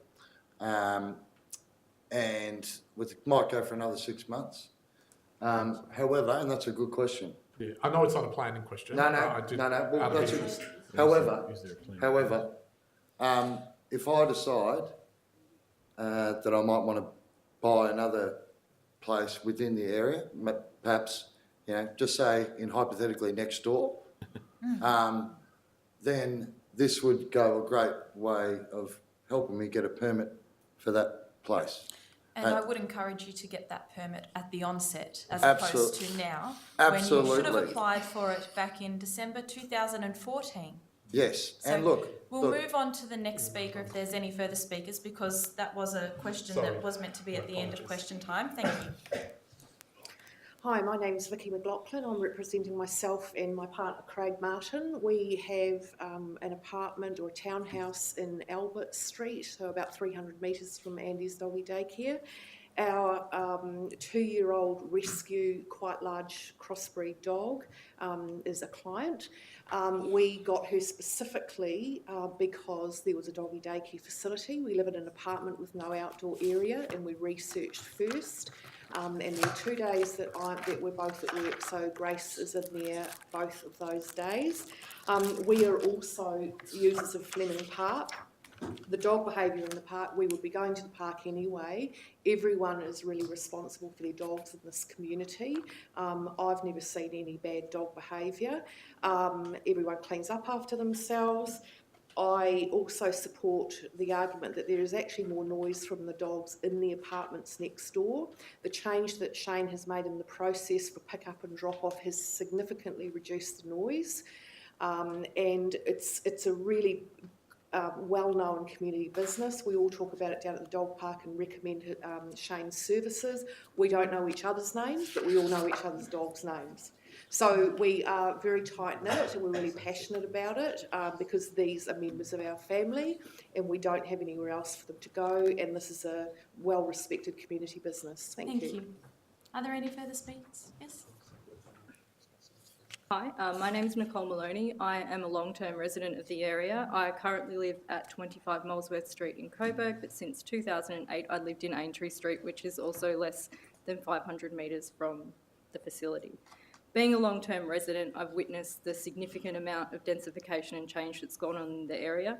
I support this permit, and I also support densification. I think that the increase of medium and high density residents is really important to achieve housing choice. If we're going to be a city of 8 million in 2050, like you all know we will be, services like Shane's are really important to support people's lifestyles and to build resilience in communities. I think that the services that support livability are ones that are niche, that are not necessarily known by council, and to apply something like a mixed-use zone to the building that he is currently located in gives you flexibility to be able to respond to what community's needs actually are. My dog Ripley's 2 years old. He's at home tired and exhausted and happy tonight because today he went to Andy's doggy daycare.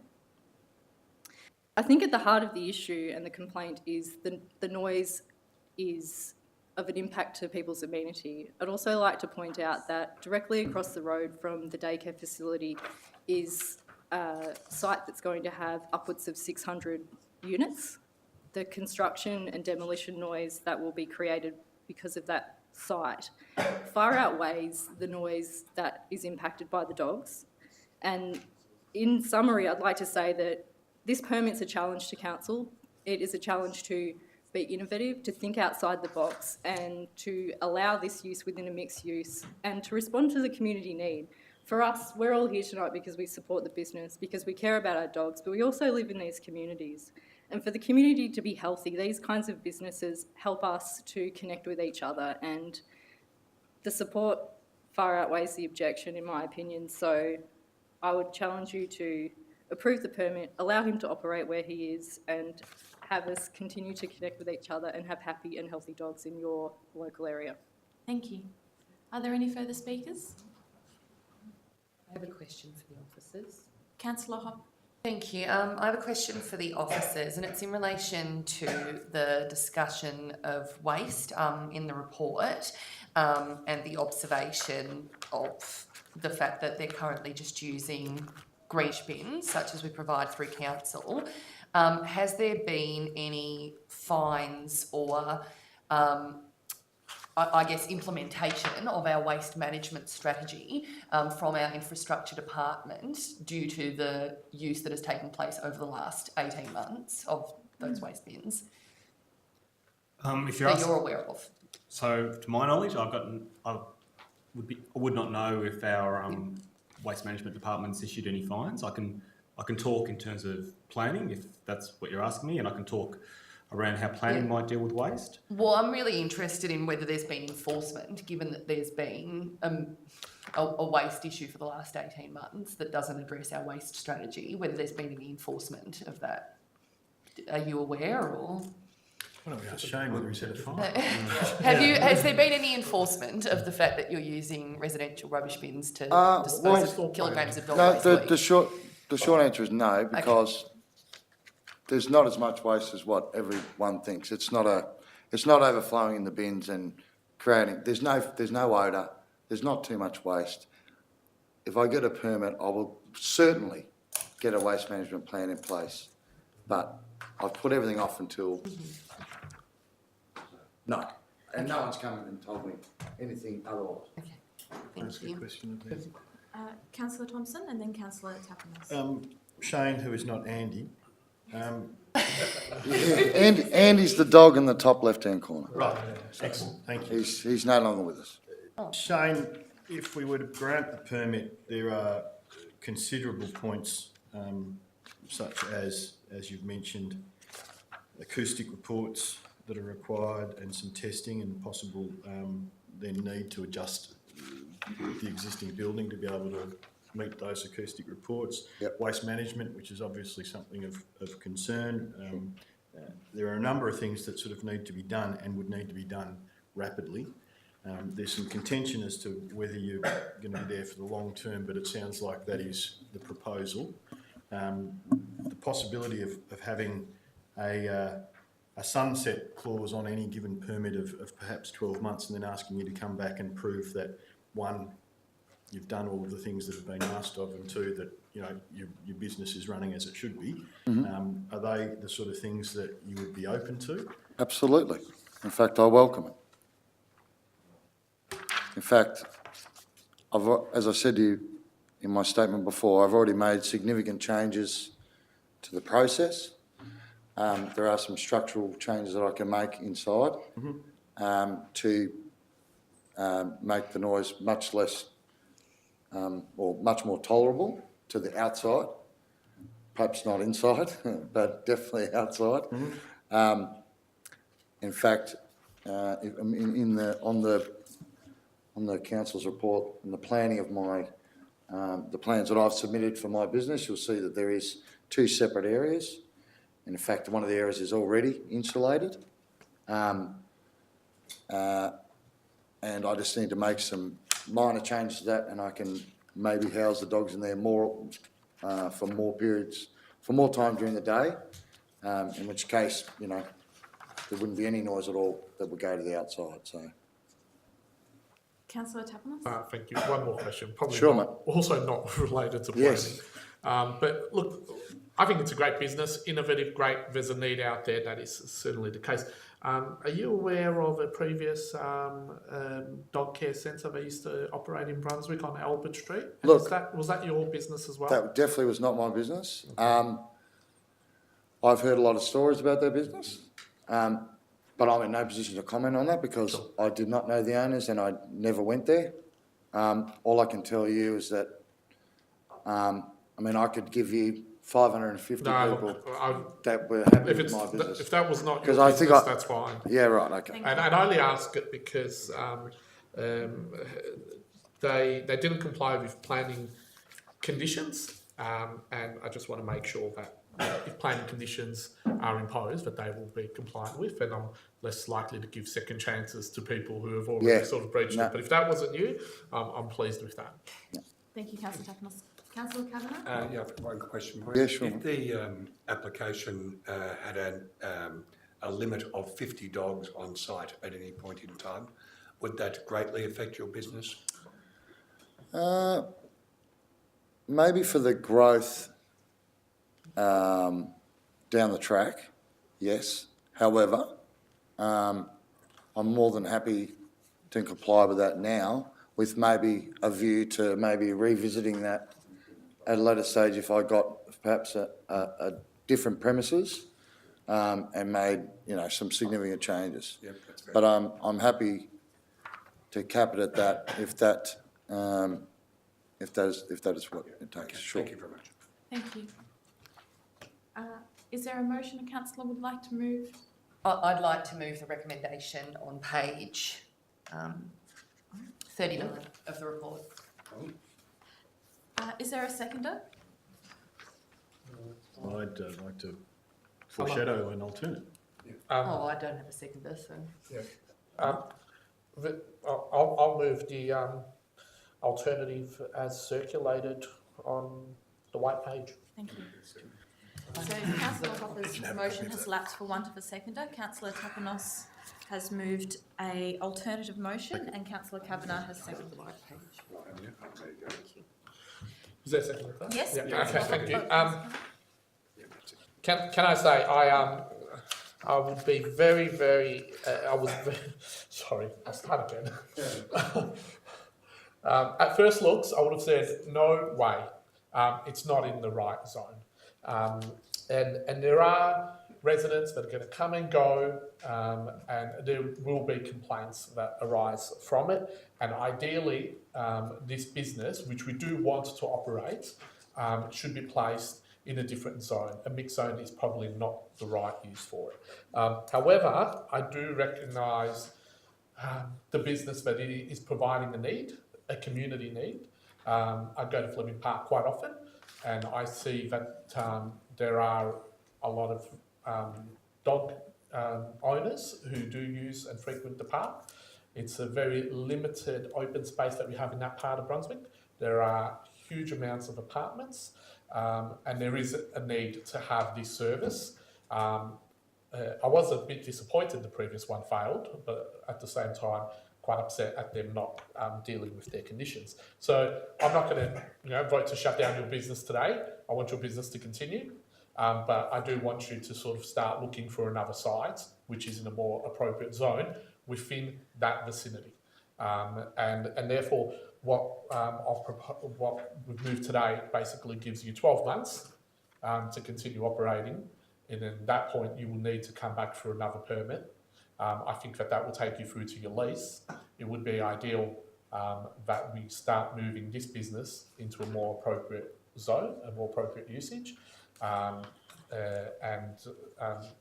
having said that, we want you to stay in our city. We want you to meet that need and that service that our residents want to see. So, so in whatever way we can support, and I'm sure our economic development team can support you in finding an alternative site, that would be something I encourage you to take up and keep operating, but do recognise that within time, it's probably appropriate to move to a different zone, a land which is zoned differently, and I'm sure that your landlord will be looking to exploit that land for residential usages into the future as well. So, so probably will all coincide together in about a year's time.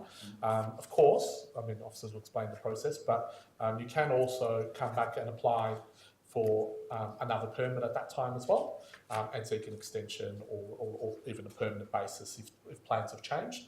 But at the moment, I'm happy to say, let's continue this business. It is used by our community.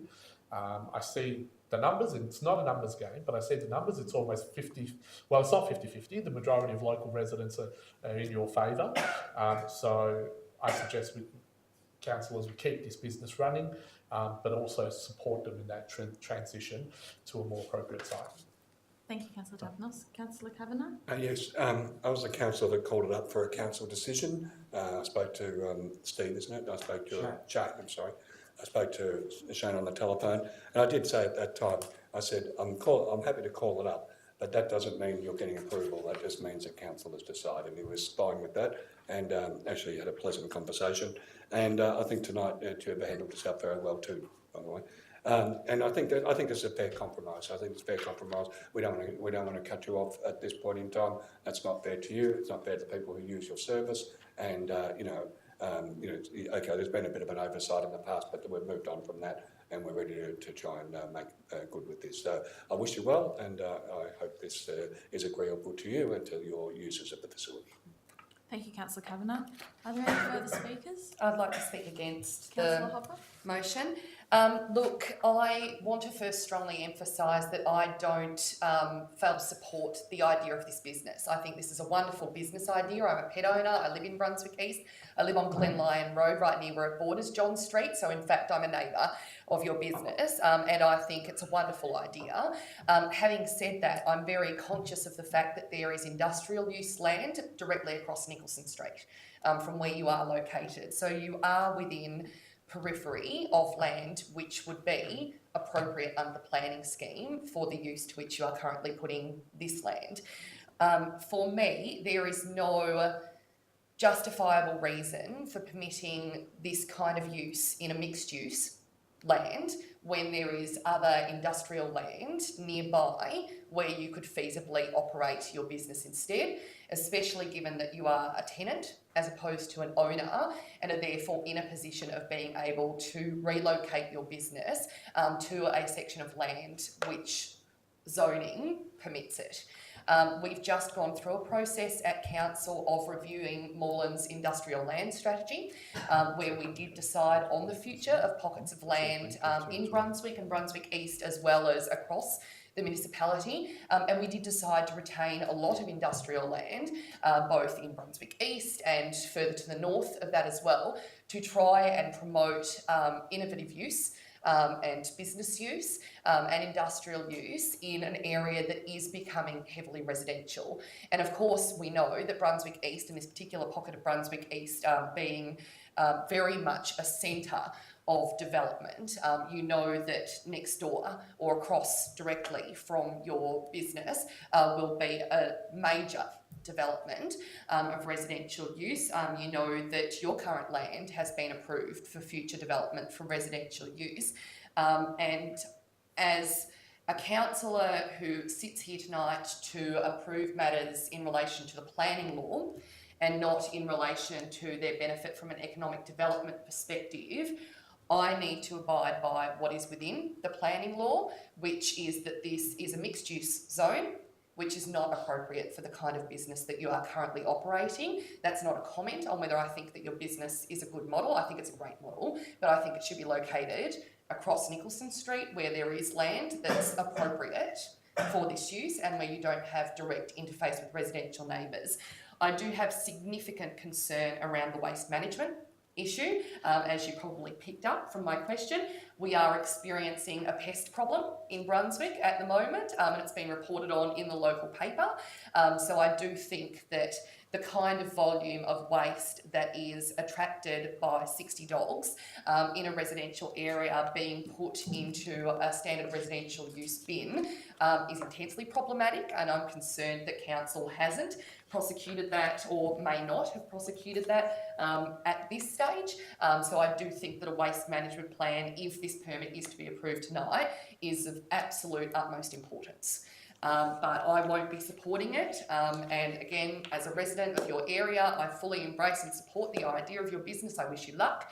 But I would request that you move to an area of land that is better suited to its purpose. Thank you, Councillor Hopper. Are there any further speakers? No, but I might just close the debate and to say that I almost entirely agree with Councillor Hopper in that, even though we vote in different ways. And my decision probably is one based in regards to that economic development argument. But also to just point out that in the plans here, there is talk about providing that waste management report to the satisfaction of the responsible authority, and pretty much 5 pages of what needs to occur basically in order to enable this business to continue. But yeah, I think what's been expressed is very clear about the fact that these businesses need to be in the appropriate zone. And I think that if this motion does go up today, you should probably consider yourself quite fortunate in that sense. It's a permit to continue, but very much a permit to start looking as well to get the site correct. Thank you, Councillor Tapanos. I'll put Councillor Tapanos's motion for granting this permit to the vote. All those in favour? All those against? I declare that carried. And I'll now turn to the Planning Officer to outline the process from here. Great. Thank you, Councillor. The Urban Planning Committee is resolved to issue a notice of decision to grant a planning permit as seen on the screen. This decision will be posted to all objectives and the permit applicant. The supporters do not have rights in respect to this decision. If there's no appeals lodged by any of the 13 objectors, then we'll get advice from VCAT and the planning permit will be issued. Thank you. Thank you. And thank you for attending this evening. Thank you very much.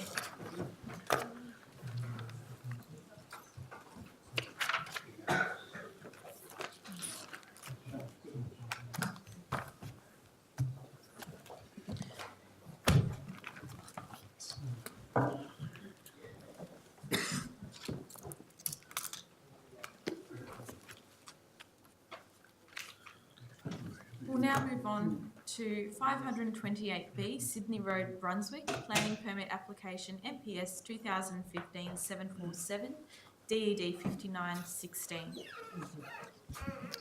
Thank you, Robert. Thank you, councillors and members of the gallery. The third item for tonight is an application of 528B, Sydney Road in Brunswick. It's for the use of land for the sale and consumption of liquor associated with the tavern, construction of buildings and works to the ground floor facade, and a reduction in the loading bay requirements. The subject site is on the corner of Blythe Street, Sydney Road and Staley Street. It's actually an interesting site in that there's 3 tenancies. The subject tenancy is at the rear of the site, so fronting Staley Street and Blythe Street. Excuse me. As I mentioned, the subject site, 78 square metres. It's an existing commercial building with the frontage to Blythe Street.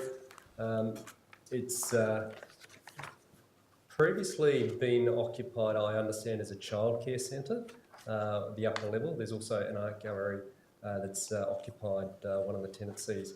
The car park for the site is located in the centre of the site, so fronting onto Blythe Street. That car park provides 2 car parking spaces for the proposed use or for the tenant. It also provides shared toilet facilities, which this use would rely upon. The subject land is owned Commercial 1. In terms of its context, it's in the Brunswick Activity Centre. The Activity Centre boundary essentially follows the Commercial 1 zone boundary. To the east is residential, neighbourhood residential zone, so the most sensitive residential zoning. And to the north we have general residential zone. As I mentioned, sale and consumption of liquor is essentially the trigger for this planning permit. It's proposed by the applicant to trade from 11 a.m. to 1 a.m, 7 days a week, with a maximum of 40 patrons. There's also some proposed alterations to the facade of the building. Council's Heritage Advisor has no concerns with those works. They don't affect the structural, heritage values of the building. And as I mentioned also, there are 2 car parking spaces allocated for the use.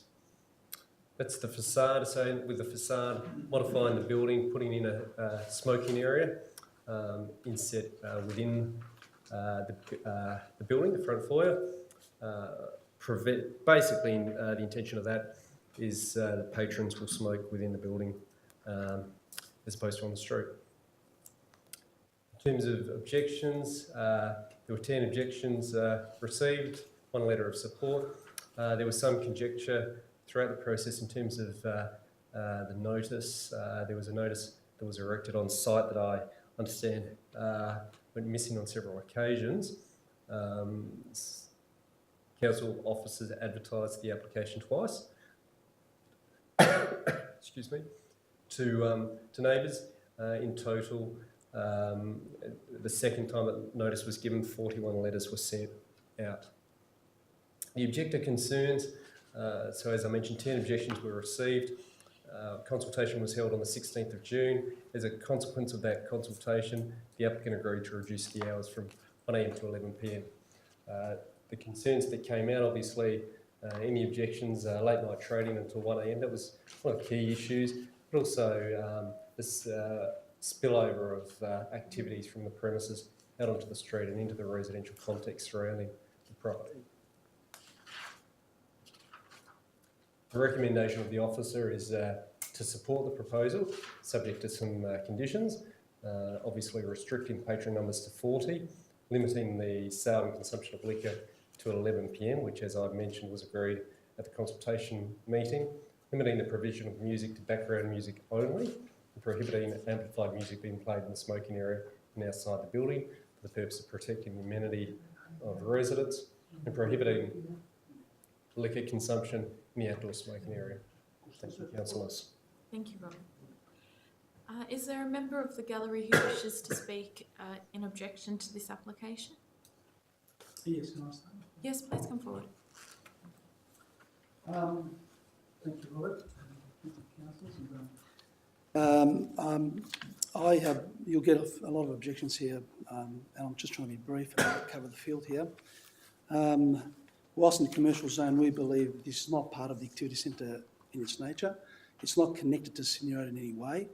It's you have to enter the premises by going through Blythe Street. We think that Sydney Road provides significant opportunity to provide taverns and bars of the nature, and you mentioned something similar in the last decision you made, where industrial and it's not industrial. Whilst it's a commercial activity, the commercial zone, it's really abutting residential. I missed the map, but it's just a small part at the back end of this of a building, which is abutting all the residential. It's a sensitive use residential. This is inconsistent. The liquor licence part of it is inconsistent with that sensitive use, and we think that on the balance of probabilities and the balance of all the issues that you have to raise, we think it's inappropriate to have a liquor licence here. Council's entertainment venues policy obviously has centre activity centres. We're arguing this is not one of them, despite the Sydney Road address. It's a Blythe Street entrance. It's really a Blythe Street address. It will have a negative effect on the surrounding residential areas. It will have a negative effect on the surrounding usage, be it schools, churches, hospitals, medical centres, childcare centres, an old age care facility and the like. And in summary, we think that's the major planning reason that on the balance of probabilities and the balance of negative effects and cumulative effects here, it's within a zone, but we think that liquor licence application or part of it is inconsistent and too sensitive. We had a mediation. It was put to us this was a gallery and it's required to have a bar. We have a speaker here whose wife runs one of the biggest galleries in Victoria, in Melbourne, but argue he has a different view to that. We suggested that you perhaps reduce the hours. It was put to us that there'll be food there and it's going to be an ambient place. There's no food production facilities. I think at the end of that, it was decided that we can bring food in. So this is a pure, unadulterated bar next to a residential centre, next to churches, and the churches objected, and I'm not speaking on behalf of them. Robert and I had lots of discussions about the notice. I will beg to differ on some of the stuff, although it doesn't change the merits. I think VCAT, or the Planning Act, has been changed to the number of objectors is important. And I think the front part of the bar on Bligh Street showed a notice. The side one on Staley Street did not, until I made that known to the officers, and they made sure that that was put up there. That was put up there. I have a dispute on the timing of it, but at best case, the two dates were different. And I'm arguing that the residents up and down Staley Street may not have had the opportunity to object. And I'm arguing that, and any decision that's been made, it may need to be re-advertised. You'll find more than 10 objectors, given the sensitive nature, given the school nature, given the hospital natures, the medical and church nature. So we have planning reasons we think it is, we have residence reasons. We think this bar, we support bars and diversity, we support the premises for food, but not for liquor. And to the extent that someone will make the decision to provide liquor, make it for what they've told us to make it for. It's liquor to support a gallery. Well, you don't need to 11 o'clock. So that's my submission in a nutshell. Thank you. Is there another member of the gallery who wishes to speak in objection?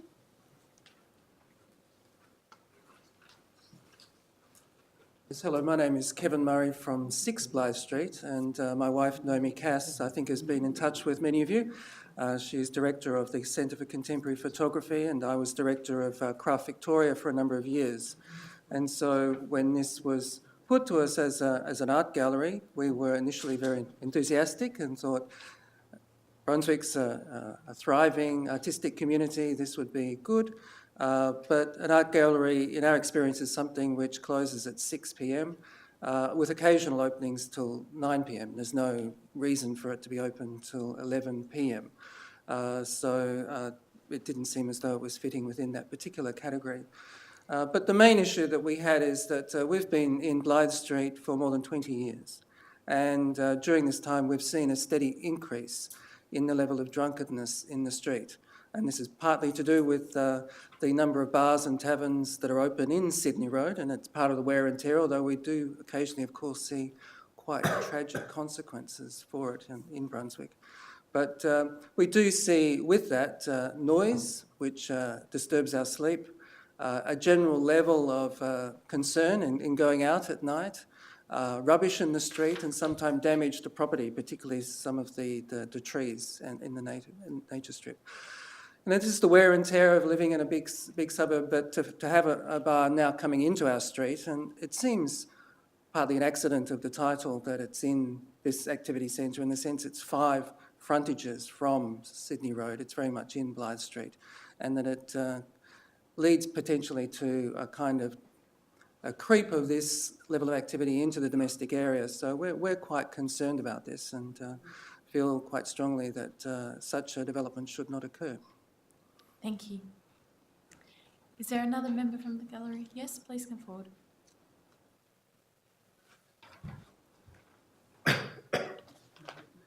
Good evening, everyone. I'm actually here on behalf of my grandparents, Antonio and Teresa Maruca from 30 Blythe Street in Brunswick.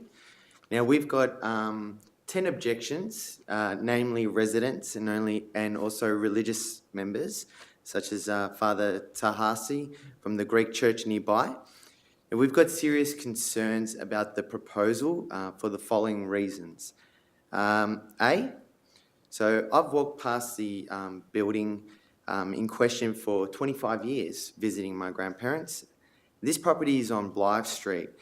It's not on Sydney Road. Should not be a bar, given its connection to the church and also residential medical facilities located nearby. The second reason is the notification at the bar premises under law was not valid. 14 clear days was not done, and the council members were notified of this. I also put to council that you have a duty to ensure that the law is enforced. The third point I'd like to make is again on a personal level. Now, my grandparents have lived on Blythe Street for 40 years. And they have told me and also told their neighbours that they've noticed a sharp increase with drunken individuals coming in from Sydney Road, loitering, screaming, rubbish, coming down Blythe Street. Now, this art gallery bar will exacerbate this problem, and the residents are concerned about this, and there are a lot of elderly Italian residents along that area as well.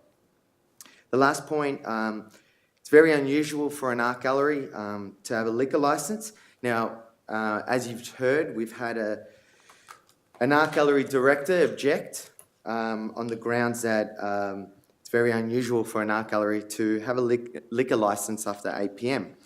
So we question, and even the council should, why there is a big resistance from the applicant in restricting the liquor licence to 8 p.m. And we as residents urge the council to review the notification that it wasn't advertised on the property, consider the safety aspects, and also limit any liquor licence to 8 p.m. and question why, if there is an opposition raised by the applicant as to why that shouldn't be the case. Thank you. Thank you. Are there any further members from the gallery who wish to speak?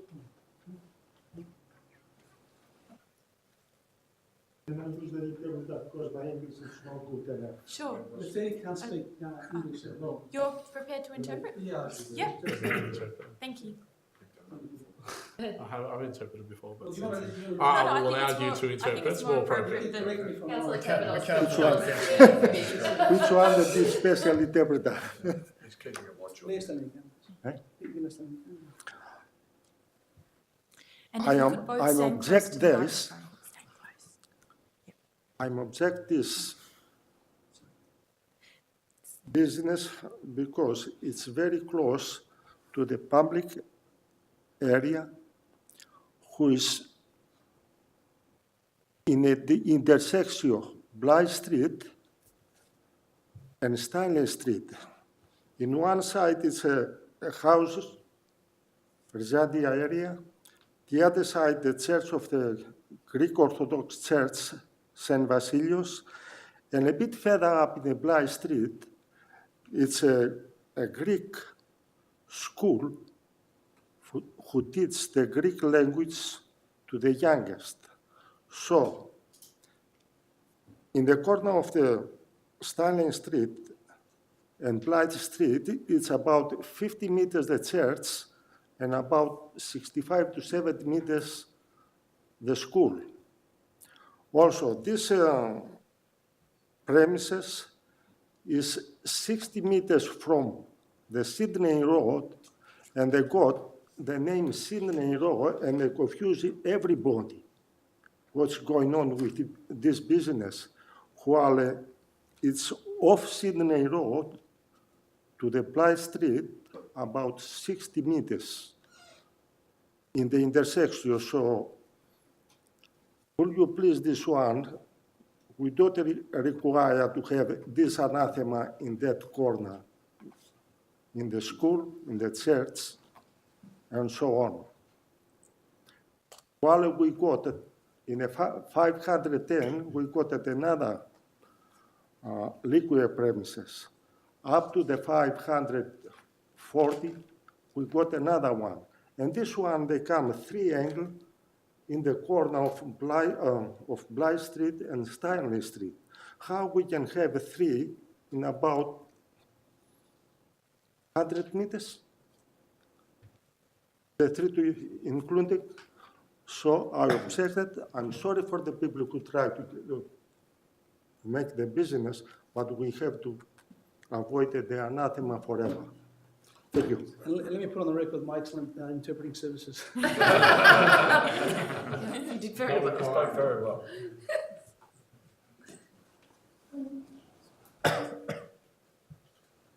Hello, good evening. My name is Carl Millard. I live at number 2 Blythe Street, which is directly east from the proposed bar.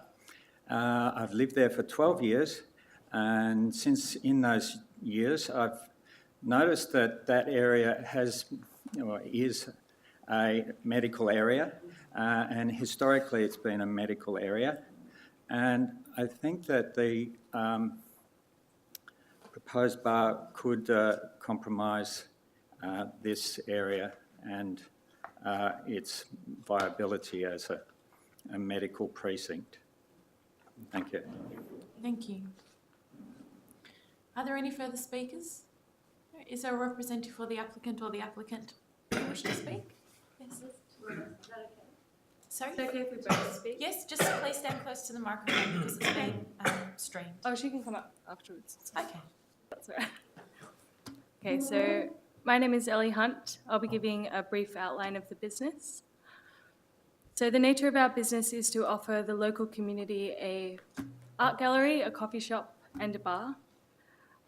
We plan to make the space a bit different from most galleries, as it will be somewhere that you can find a comfortable seat, grab a coffee or drink, and take your time to appreciate the exhibits, rather than being rushed through like most art galleries. We hope to provide a space that is versatile to all mediums of art and accessible to all demographics. My partners and I have all studied different facets of art and design. We've all exhibited in or hosted various exhibitions, so we're all well versed and connected within the arts community.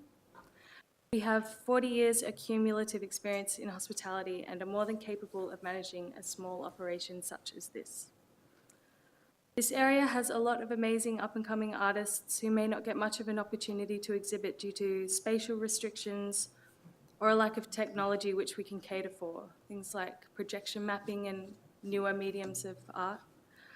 As we are located adjacent to a gallery and framing shop, we felt this was an appropriate location for such a business. We plan to involve the local restaurants by providing take-out menus which people can order meals from to be delivered. As our venue is quite small, we felt this was a good way of maximising our space while maintaining a positive relationship with neighbouring businesses. I'd like to add that my partners and I are flexible and creative, and we're good at adapting, so we're happy to compromise with the local community and work with it. Also, we'll be owner-operated, so if the locals ever have any concerns, there'll always be 3 of us on staff there to speak to them directly. That's all from me. Thank you. Hello, my name is Shalinda King. I'm one of the owners of the proposed business Daddy Bar. Firstly, we will primarily be operating as a boutique bar. Sale of alcohol will be our primary source of income. We'll operate as a gallery in addition to this. That will be our niche, if you will. I'd like to address the issue of the toilet facility. I understand there's some concern regarding the external location of the toilet block. We will be putting in place CCTV cameras facing the block and the footpath, along with sensor lighting that will monitor the street 24/7. This will make the block, the whole area, actually a lot safer at night for the other local businesses and residents alike. Being that our maximum capacity at any time is only 40 persons, we will easily be able to operate this toilet block using a key return system. We will also be installing a sliding fence between the toilet entry and the car park, securing the front business at night while patrons are using the facilities. After we close, the whole block is closed off with security fencing that is already in place. The next point I'd like to raise is in regard to the internal structure of the premises. The door separating the smoking area and the main area will be a self-closing double-glazed door. This will ensure no noise pollution leaks out from the internal room. We have also insulated the internal wall that separates the 2 main areas and have agreed to only play background music. This means music that is not amplified above comfortable speaking level. I wanted to also point out that the actual space itself is an old bank vault, so the noise is going to be really contained inside. It's double bricked all the way around. There's no windows on the outside. There's just the front opening. So regarding noise and licensing in the small area that we want to open up at the front, the smoking area, we've purpose-built this room for a maximum of only 8 patrons. We have done this to ensure minimal people on the street making noise and smoking. We believe giving people a small area to smoke and drink in will be easy easier for us to monitor and contain, and will be better for the neighbourhood, rather than people standing around on the street smoking. We have agreed to have no amplified music in the smoking area and will be posting signs in this space reminding patrons to be mindful of noise. We will also be reminding them personally.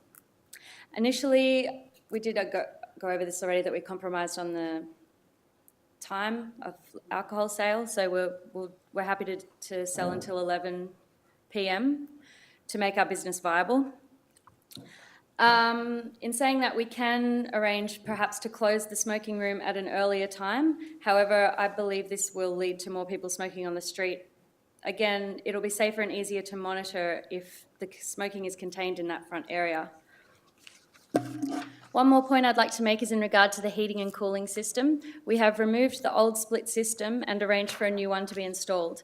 With the front door on auto close, we understand it is a possibility in summer that the main room might get quite stuffy. To address this and to ensure the main door can always be kept closed, we have organised to install a new high-powered system. It will be located above the internal back storeroom.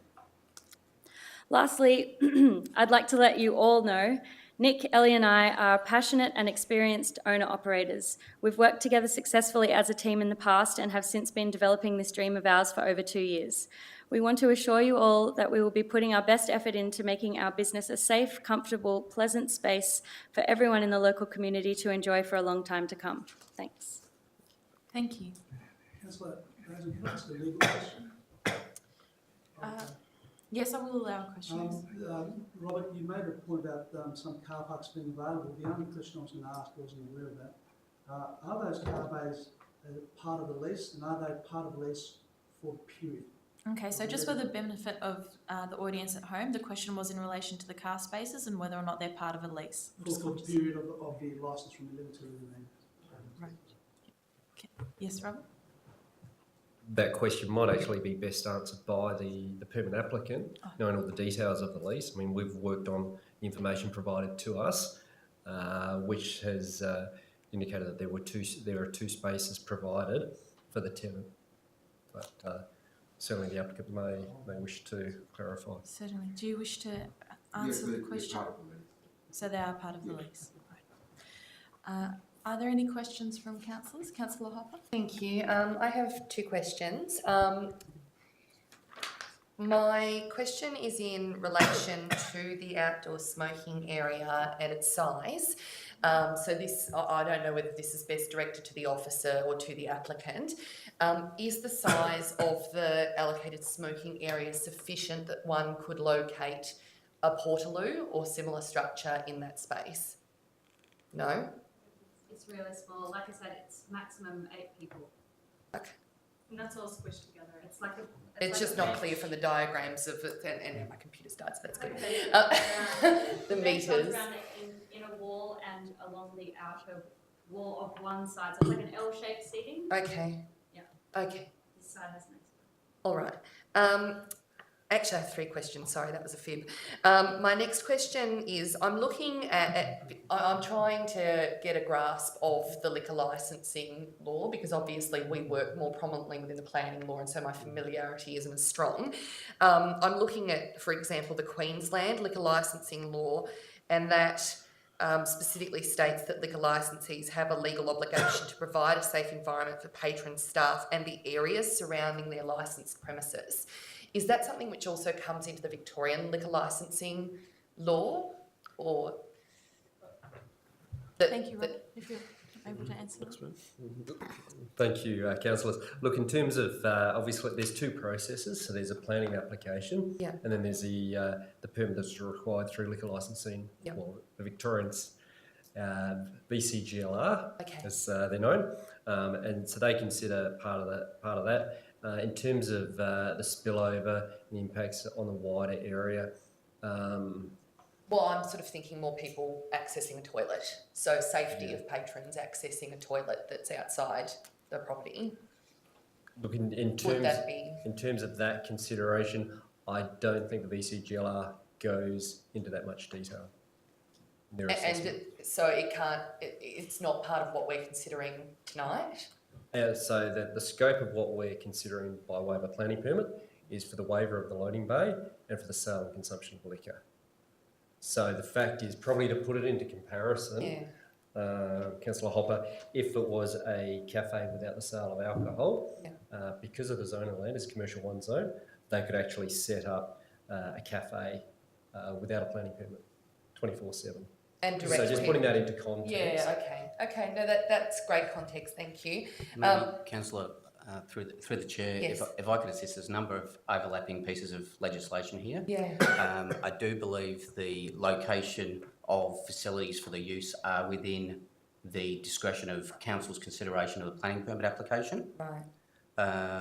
So movements of patrons within the premises or external to the premises between facilities, be it toilets or other parts of a use, I think are part of the planning consideration before the Urban Planning Committee tonight. The question in terms of, and I don't think this is what your question, but in terms of are the number of toilets adequate, the location of the toilets adequate, etc., then there is other overlapping legislation, including the building legislation and particularly the environmental health legislation in terms of the suitability of toilet locations. What I would say in that regard, though, is it's not uncommon to have toilets removed in a removed location from the actual cafe or restaurant in another part of a shopping centre or another part of a mixed-use building or another part of multiple tenancies. It's certainly very common. Like I've seen it in practice in older areas like Brunswick and Fitzroy, where you have to exit through the back of a building and go down a laneway to use a locked bathroom, for example. But I feel it's less common to go out a front door. That's my concern. My third question was probably in to the objectors, and it was around the operating hours of the medical centres and the church. Do any of them operate in the evening, like past 7 p.m? Well, yes, they do. In religious holidays, Easter in particular, they go all night from 7 o'clock to, I don't know when they finish. Sure. But that would be 3 or 4 times a year? Oh, look, I can't, there'll be sometimes a year. It'll be more than 2 months of the year. Yeah, I'm just trying to, because the objections have been placed on the basis of impact on those businesses and religious facilities, I'm just trying to ascertain the actual impact of a 9 times. Can I say too that the St Cecilia's Cultural Centre, which is opposite us, has functions at least once a week, with people coming to learn Greek and to partake in Greek activities. Okay. We run out of parking. Right. Can I ask a question? And we have to use, sorry, everyone. We have to use, if they open this place, they have to use Rizadia restriction. From 4 o'clock in the afternoon until 8 in the morning. Because the people going to work, they want to come back to find the parking. Okay. Are there any further questions? Councillor Thompson? Just of the applicant, if similarly to Andy's doggy daycare, a sunset clause was instilled upon you of 12 months and that you needed to return in, which would effectively probably be in 6 months to reapply for an extension or a renewal, is that something that you would be open to so that we can obviously see whether it's successful over the 12 months and whether the objectors have something to... No problem. My reasoning for that, and I'm only putting it out as a suggestion, is that that obviously you would then need to get cracking with it and undertake that 12 months. And my concern has been, and I think I mentioned this to you when I spoke to you guys, was if you were unsuccessful and you walked away from the site, that any other operator could come along and pick up your licence, and we're then dealing with a whole different kettle of fish, as opposed to dealing with the existing applicant here. You know, I'm all for promoting business. I can understand, you know, extensively what the residents are saying, and I look at your venue of 40 patrons as opposed to some of the larger venues in Sydney Road where you go to get drunk and you walk out of there to make trouble. This is, I would like to think, somewhere where you go to have a few drinks and then move on and away from the place, but and I can understand it's not near my house, so you know, but. So my suggestion is that if you're open to it, then it's possibly something I could float with the councillors. Would that mean that we would be able to apply for our liquor licence now, or would we have to wait till the end of that? No, I'm imagining you would be able to do that. It's probably a little bit uncommon, to be honest. It's just sort of, Yeah, we would definitely. it's me stretching the boundaries and just seeing whether it can be undertaken. Thank you. Are there any further questions from councillors? Do we need a recess? We probably would just need A short adjournment. just a short adjournment just to work up some wording on that if we were given the opportunity. Is and there a just- seconder for Councillor Thompson's adjournment? I'm happy to second. Seconded by Councillor Hopper. All those in favour? We're not going to have any secret meetings. We're just going to have some wording so that we're not doing it in front of everyone. If that's all right.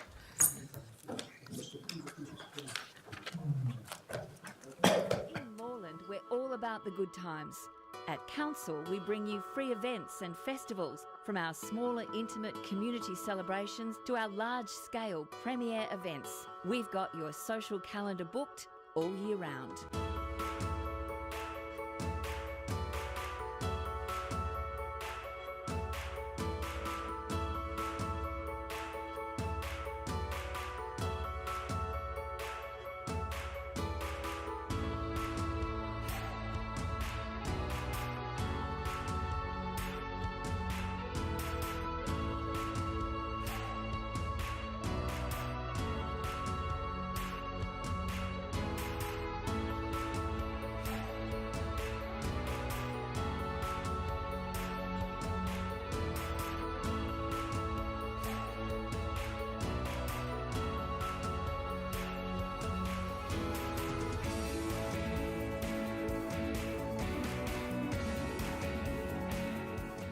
I get up at 4 a.m. every morning, so yeah.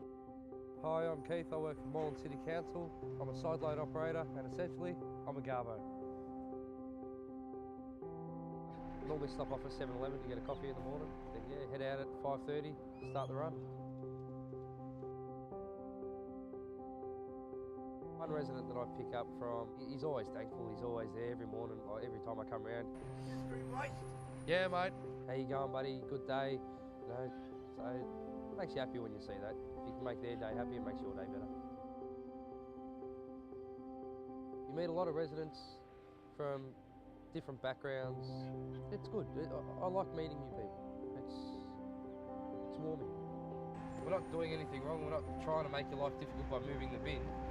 Just, we've got to do it so we can pick the bin up safely. We've got to look out for our safety as well. You know, seeing the kids' faces when you come down the street, they love trucks. Best part about it. Yeah, it's dirty work, but somebody's got to do it.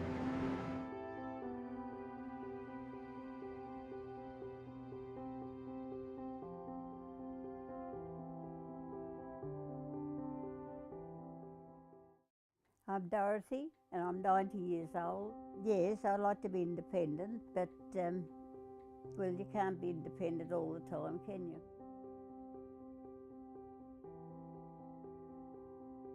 3 years ago I was in hospital. The sisters at the hospital said, when you leave here, it'd be a good idea to get Meals on Wheels. I've been getting it ever since.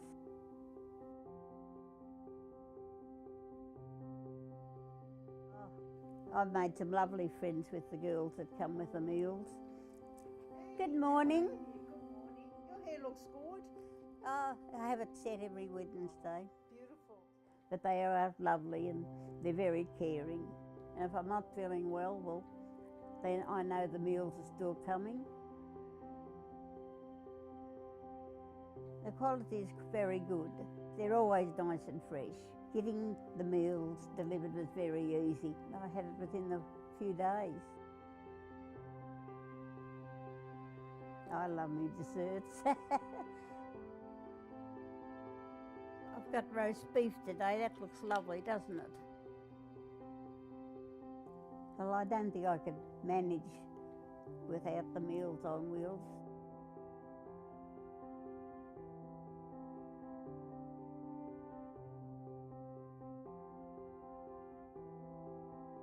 You'd be surprised how little sleep you can go on and still function and feeling like you need a university degree before becoming a parent. My name's Nicole and this is my daughter Eve. My first child, he had an injury from the birth and that was picked up by my maternal health nurse, and we were able to put things in place to make sure that didn't become a permanent problem for him.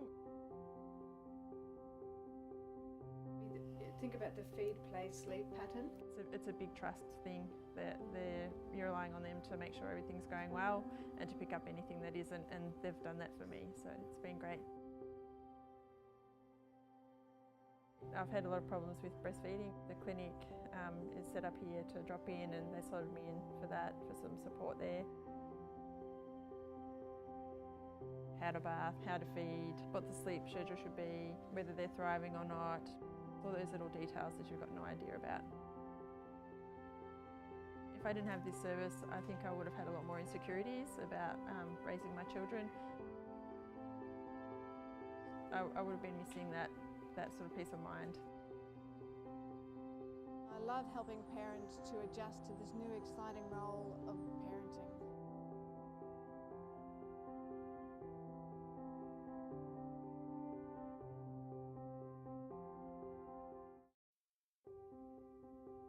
My name is Paul Condo. I'm an active Moreland member. I've had an issue with my weight all my life. I knew it was time to actually really do something about it. You accept it as part of your life. It's not just a place where you come to have a workout, and it's a social aspect to it. You meet some great people, the instructors here are fantastic. It's a good environment. My daughter's very proud of what I've achieved so far. I made a promise to her last year that the next time we were going to go to Queensland, I was going to lose enough weight to be able to fit on the rides at the theme parks. I kept my promise to her. It's very motivating. You've got a lot of people that come in for the same reasons. They all come in here to work hard. I'm able to run, I'm able to bend over and pick up things without worrying about tipping over, so it's been good, it's been good.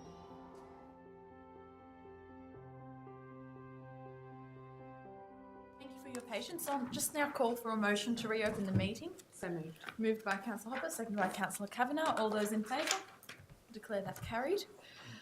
So Councillor Thompson is on his feet. Councillor Thompson. I'm happy to move an amended motion as read, however, with the amendment to point 12. And point 12 will delete what's currently there and read, this permit will expire 12 months from the date of issue of the planning permit.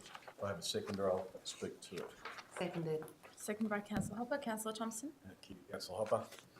I can understand as a local resident how this particular facility here may be not what you're ideally wanting to have in this particular location. As a city, we have zoned it commercial, and by right, it should be allowed to do these sort of activities within it.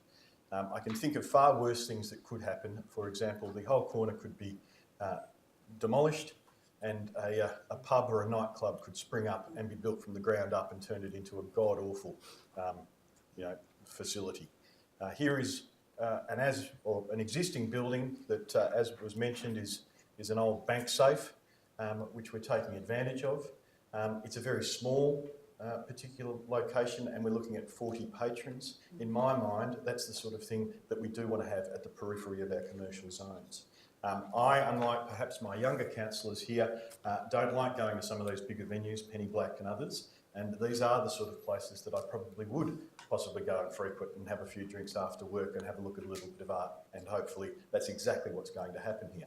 The reasoning for that 12 months is that if that doesn't happen here, and that if you continue to come back to council and say, this is what's happened, they had music blaring, the doors were open, there were people out on the street vomiting everywhere, then we of course are going to take that into consideration in 6 or 12 months' time when they come back for an application and say, it didn't work, and no, we've given you an opportunity. And I think giving them the opportunity to prove themselves, both to you as residents and more importantly to you as residents, and then secondarily to here us at council, will make me feel like we are supporting local business, make me feel like we're supporting a couple of, what look like some young entrepreneurs, and certainly be supporting the local art community if that is indeed what they are intending to promote. And that will all become revealed over this next summer. And I think, to be honest, giving them a permit once we give them the permit, the 12 months starts, takes away quite a lot of the periphery that was in point 12, such as the 2 years and the 4 years and so forth. This is get on your bike, get cracking, show us what happens over summer, and then come back and ask for another one. And by then, I'll have heard from every one of you over there as to whether this is and has been successful. And if it hasn't, then I will be more than happy to swing across to the residents, I think. Thank you, Councillor Thompson. Councillor Hopper? Thank you. Look, I agree wholeheartedly with Councillor Thompson, except to say that even as one of the younger councillors, I too would be quite delighted to use a venue such as this. A number of objections were raised throughout the process, and I do want to go through some of those because, I mean, there's a bit of a pattern tonight. I also once lived on Blythe Street. It was the first place that I lived when I moved to Moreland, and so I'm very familiar with this area. But tonight there's also been a pattern of talking about the use of properties by the way that they have been zoned by council. I objected to the previous permit that we issued because we were issuing for the use of land not in the way that it had been zoned. So in that case, it had been zoned for residential or mixed use, and we were issuing a permit for industrial use. In this case, we're being asked to issue a permit for a use that is entirely allowed within the zoning that has been issued. And I really would like to thank the second person who spoke on behalf of the representative for being upfront about the fact that this is a bar, and that's okay. Because the permit here, the zoning, allows for this to be a bar with other uses which you have accommodated through art and coffee and nibbles and various other aspects. So that's entirely permitted within the zoning at this space. If councillors didn't want to see this particular piece of land used as a bar in the future, they should have addressed that when we looked at our industrial land strategy 2 weeks ago at council's meeting. They didn't, and so you can't complain now that that's how the land is going to be used. It is quite common for galleries to have a liquor licence, although I have just noted it is a bar. In fact, we had a very similar application to this about 2 years ago before council. And I would like to thank the objectors for being quite respectful in their objections tonight. That wasn't the case with the one that came before us 2 years ago, where people were coming saying it's going to be a nightclub and people are going to be out there partying until the all hours. And I don't think that's the intention here, and it certainly wasn't the intention with the previous art gallery that we assessed. But it is very common at art galleries to serve wine and nibbles as part of an opening, and indeed the Coonahan Gallery that council operates has a liquor licence and it serves wine at our openings, so it is quite common. The operating hours have been addressed. I think that to limit the operating hours to finish at 8 p.m, as has been discussed at various points, would be silly, because that's limiting the hours to the hours that most of the businesses and churches within the surrounding precinct actually operate. So it's allowing people to be there drinking whilst the doctors and churches are operating, and not outside the hours of operation of the doctors and churches.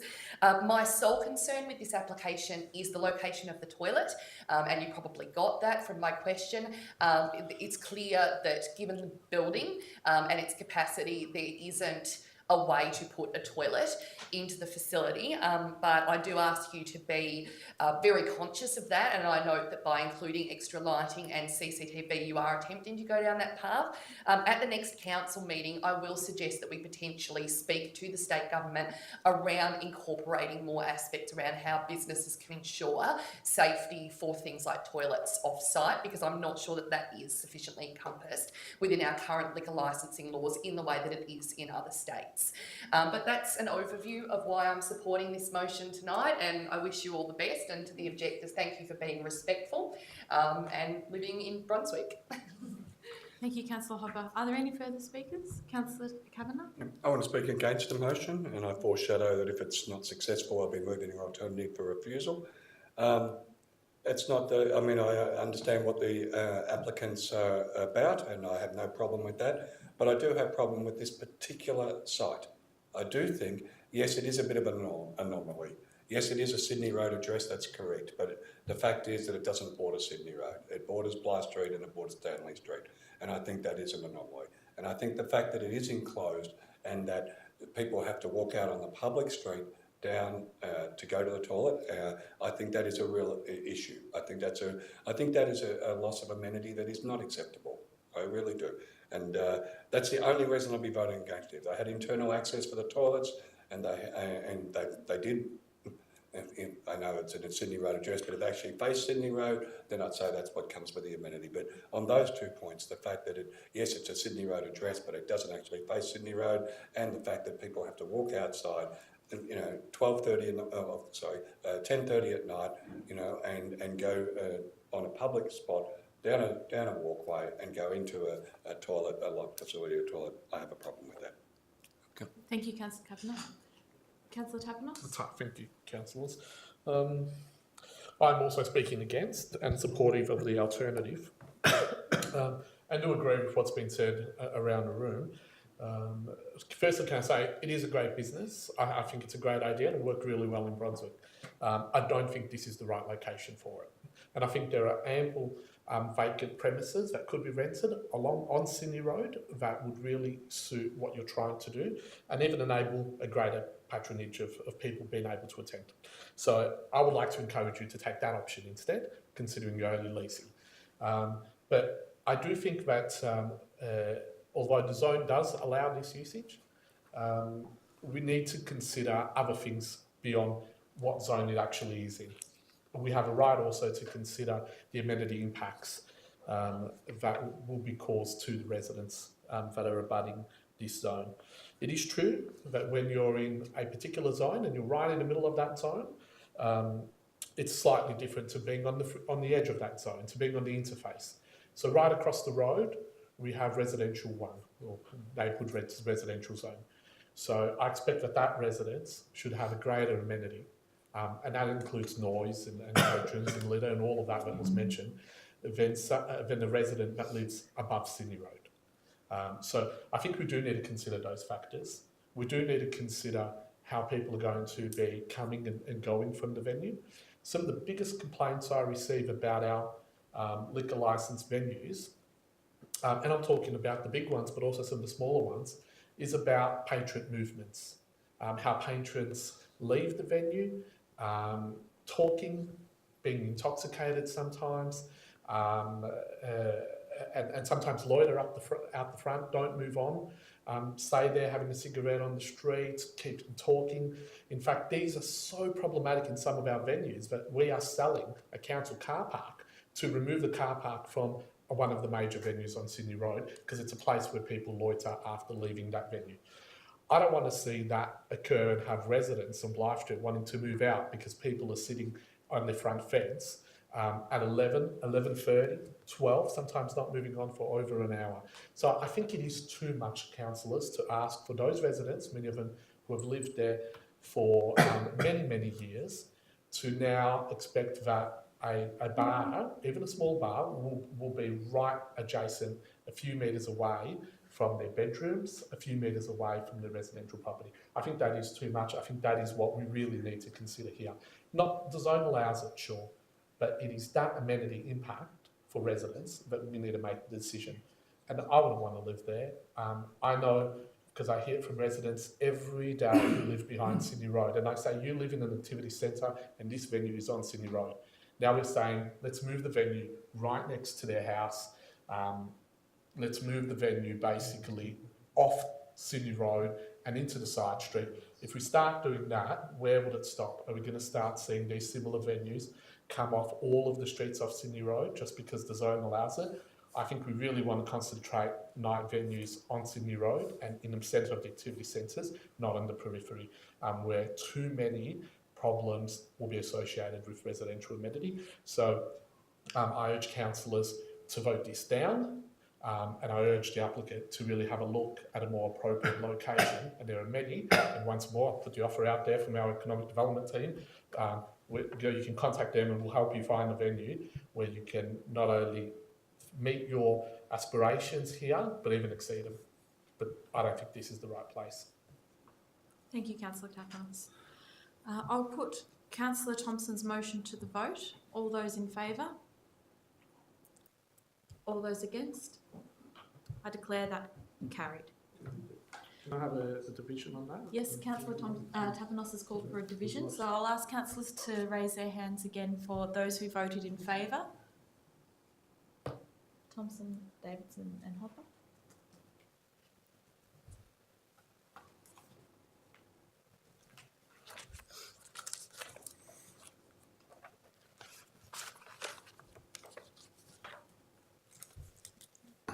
against? Tapanos and Kavanagh.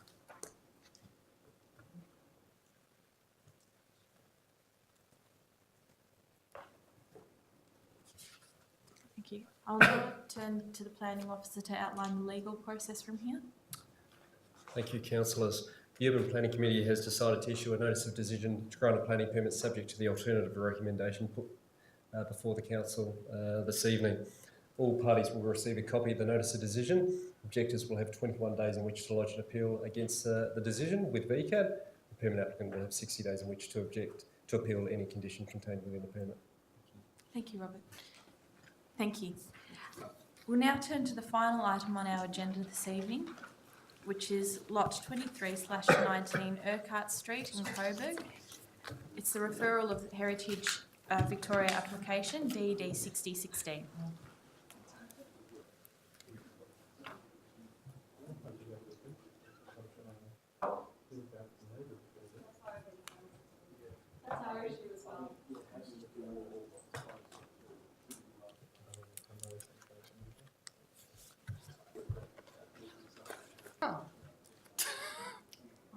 Really? Even Nick and Mark left. Sorry. Yes. I think we should. Thank you, Chair. Where's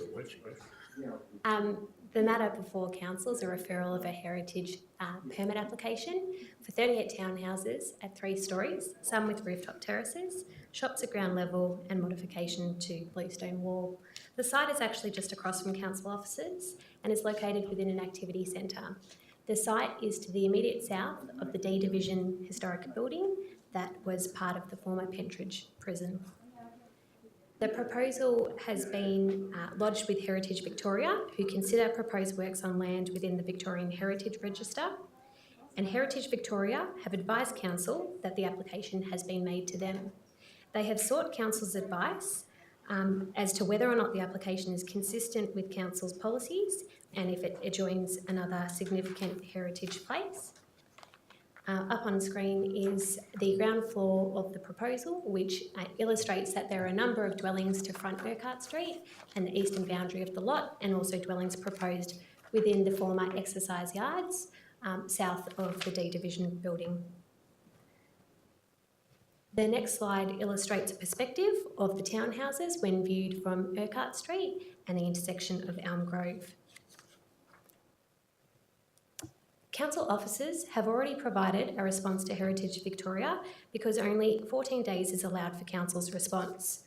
Council officers' response has outlined the following key issues with the proposal: that sightlines in the master plan have not been provided, that height at 3 storeys of dwellings 30, 31, 32 and 33 obstructs views of the roof of the D Division building, that alterations to the bluestone wall for vehicle access are contrary to the master plan and have an impact on heritage, dwellings are located close to and impact the memorial gardens, and that the vehicle access point dominates the forecourt envisaged by the master plan. The entirety of Council's response forms attachment 1 on page 96 of the agenda. The recommendation this evening is that the Urban Planning Committee adopt the officer's response already provided to Heritage Victoria, that additional viewline assessments are required, and that the proposal in its current form does not accord with the master plan and impact on heritage fabric. Thank you. Thank you. Councillor Kavanagh? Can I move the recommendation on page 86 and 87? If I have a seconder, I'll speak to Councillor it. Thompson, Councillor Kavanagh. First of all, can I congratulate the officers? I think the letter that has been written to Heritage Victoria is an excellent one.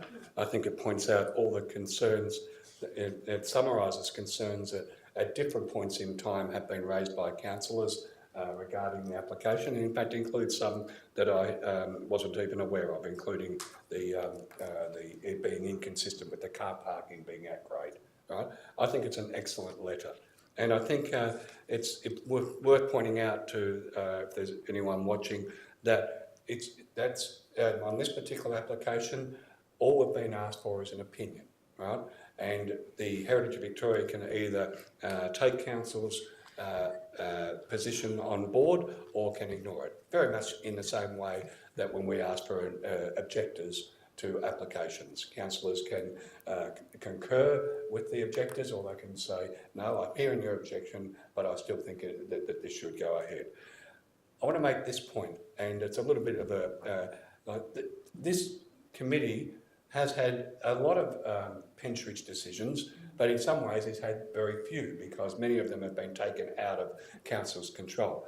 But at least the people at this table have made a decision to get in and try and make decisions regarding Pentridge. This week in the Moreland Leader, we had another article on the front page about Pentridge from a councillor who refuses to join the Urban Planning Committee. For 4 years, the councillor has been on the Urban Planning Committee and makes many comments in the paper about Pentridge, but actually doesn't do the work that's required and the decision-making that's required around this table. Actually refuses to do so. So I see that there's at least 2 candidates for the next election in the public gallery, and possibly 3, and there's one behind you that I'm aware of. Okay, and I wasn't, right? So I do encourage you that if you're successful in your election, and I wish you well, that you do take the opportunity to join the Urban Planning Committee and actually have the courage to actually make the decisions that are required, not just make comments from the outside. Actually get involved, to take the opportunity that you've got as an elected councillor, take that opportunity, seize it, and actually try and do something rather than just get a publicity in the paper. Thank you, Councillor Kavanagh. Councillor Thompson?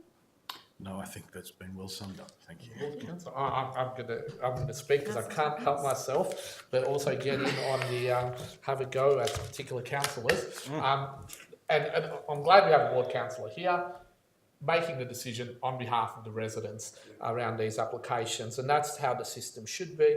That councillor is then accountable to the public around those decisions that have been made. But it disappoints me, and it's not one councillor. There are some councillors who've served for 8 years and haven't been on this committee. So it's actually a number of councillors, and you see here there's 11 of us. We're not all here, and I think we should be. All 11 councillors should be participating in how our city develops. It is a key part of being a councillor. It is probably one of the most important things we do as councillors. But having said that, I think we are starting now to put pressure on Pentridge, enough pressure where something has to happen. I think we're starting by saying, no, you can't have another extension of that permit, by saying, no, that is not the type of development we want to see and our community wants to see, by saying we want a review of the master plan, which we did fairly loudly and clearly at the last council meeting, and we should be preparing now that review, and hopefully that would lead to a planning scheme amendment if things are successful. I think that pressure is starting to actually make the developers think about how should we develop the site with community consultation, not just how many units, how many dwellings could we get on site. So the work we do here is important. And that's all I wanted to emphasise. I think it's late, so I won't speak anymore, but I urge councillors to support the officer's recommendation and keep up the fight to get a better outcome in Pentridge. Thank you, Councillor Tapanos. Are there any further speakers? No, I'll put that to the vote. All those in favour? I declare that carried, and I now declare the Urban Planning Committee meeting closed. Thank you for joining us. Thank you, Gallery.